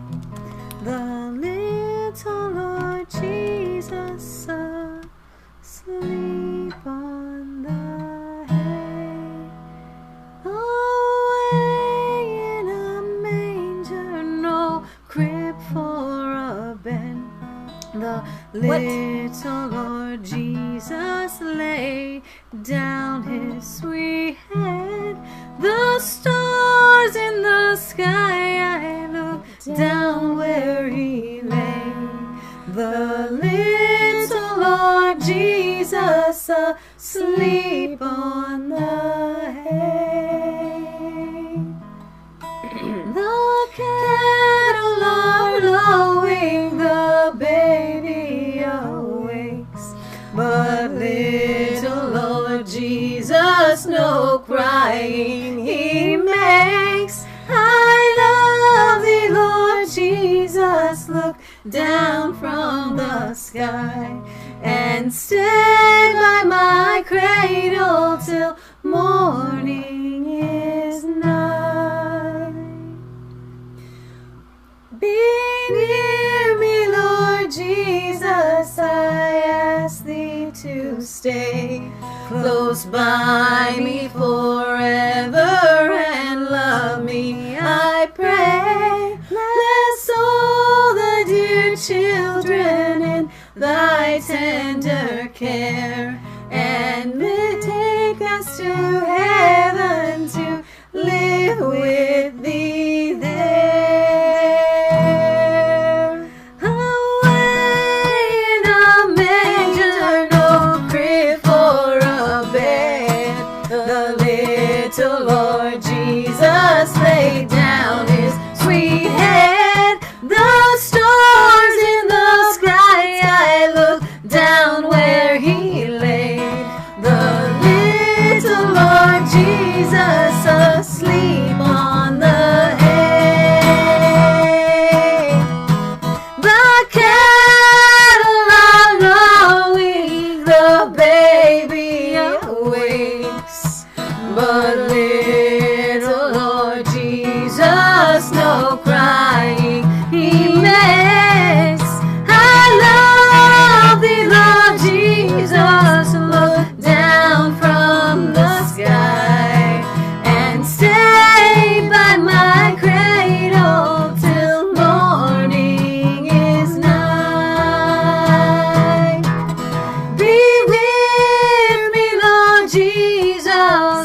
to heaven to live with thee there. Away in a manger, no crib for a bed, the little Lord Jesus laid down his sweet head. The stars in the sky and looked down where he lay. The little Lord Jesus asleep on the hay. Yay. Very good. We probably should sign off. I feel like next time I definitely want to throw in like a fun one, whether it's Marshmallow World or I'll Be Home for Christmas or I got one. One of your own. I got a fun one. You have a fun one? Yep. Did we sing it on Friday? Yep. You got a new one? You can. No, it's not new. It's very old. Oh, Jingle Bells. Oh gosh. Okay. No, it's full lyrics. Dashing through the snow in a one-horse open sleigh, o'er the fields we go, laughing all the way. Ha, ha, ha. Bells on bobtails ring, making spirits bright. What fun it is to ride and sing a sleighing song tonight. Oh, jingle bells, jingle bells, jingle all the way. Oh, what fun it is to ride in a one-horse open sleigh. Hey, jingle bells, jingle bells, jingle all the way. Oh, what fun it is to ride in a one-horse open sleigh. Nobody has the full lyrics. Here we go. I thought I'd take a ride, and soon Miss Fanny Bright was seated by my side. The horse was lean and lank, misfortune seemed his lot. We ran into a drifted bank, and there we got upside. Oh, jingle bells, jingle bells, jingle all the way. Oh, what fun it is to ride in a one-horse open sleigh. Hey, jingle bells, jingle bells, jingle all the way. Oh, what fun it is to ride in a one-horse open sleigh. There might be more on the other side. There's more lyrics? I don't know. I don't have Yeah, those. we do. There is. Where are the A rest day of the or lyrics? two ago, a story I must tell. I went out on the snow, Here we go. and on my back I fell. A gent was riding by in a one-horse open sleigh. He laughed at their rolling line, but quickly drove away. Two different lyrics. But jingle bells, jingle bells, jingle all the way. Oh, what fun it is to ride in a one-horse open sleigh. Hey, jingle bells, jingle bells, jingle all the way. Oh, what fun it is to ride in a one-horse open sleigh. We've got the next one. Now the ground is white. Go it while you're young or old. Take the girls tonight and sing this sleighing song. Just get a bobtail bay, 240 as his speed. Hitch him to an open sleigh and crack, you'll take the lead. Oh, jingle bells, jingle bells, jingle all the way. Oh, what fun it is to ride in a one-horse open sleigh. Hey, jingle bells, jingle bells, jingle all the way. Oh, what fun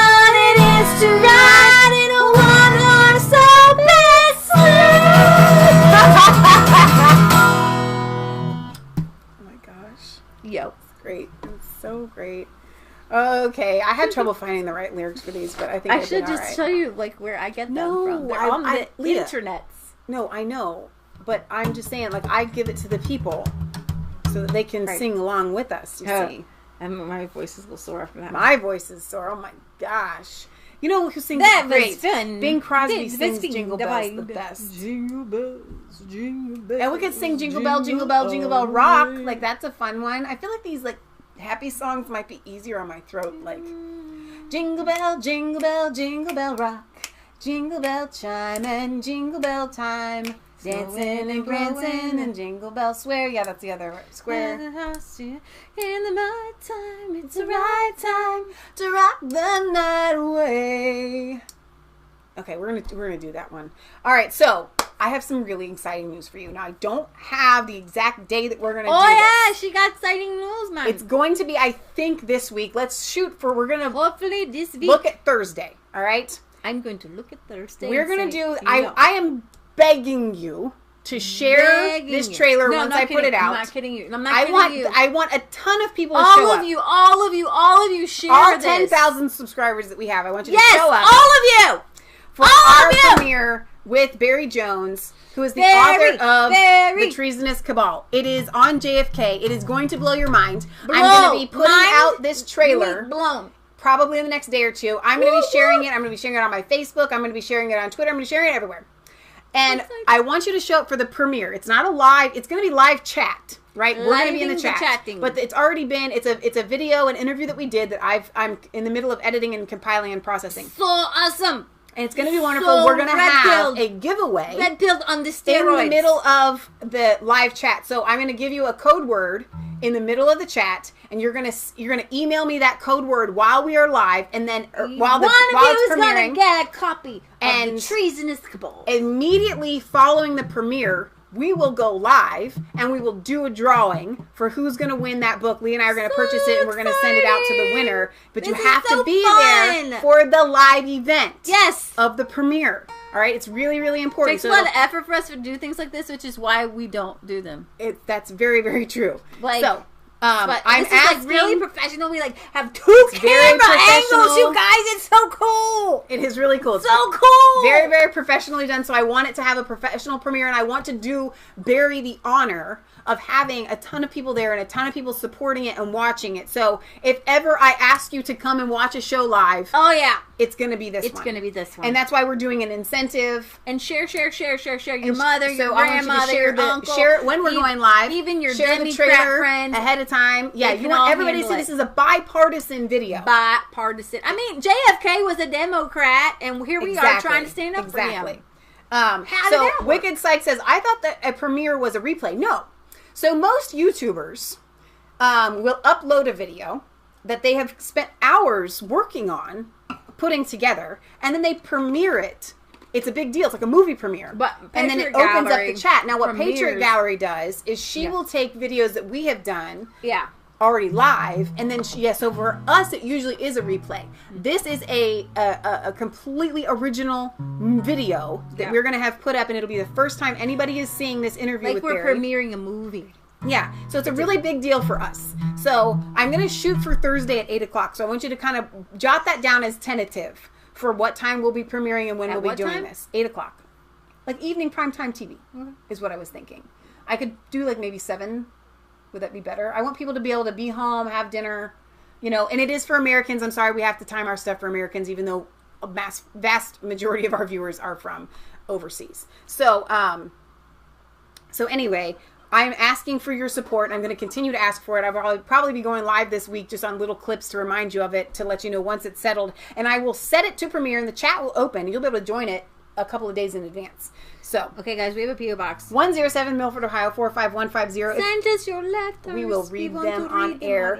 Terry's in the chat. They sent us a box. I'm going to save it for like a Christmas thing, I think, if that's okay. So we're going to sign off. We love you guys. God loves you. Remember, it's not just a conspiracy theory if it's actually the truth. So thank you guys for sticking by. Our cousin Tim actually said in the chat on Facebook that on Friday night, he had 250 people watching us live. I need to go back and look at the numbers on Facebook. So sometimes a hot topic, and we were covering Brexit, will allow us to break through the Facebook barrier. We never break through the YouTube like the barrier, but barrier. it is. So I'm really excited about that. I'll go back and check the numbers. But so we love you guys. God loves you. God bless. God bless. And we'll see you back on Friday for sure, but probably before that for the premiere. So be watching. Check out resistancechicks.com and our YouTube channel for more information. So, all right, you guys. God bless.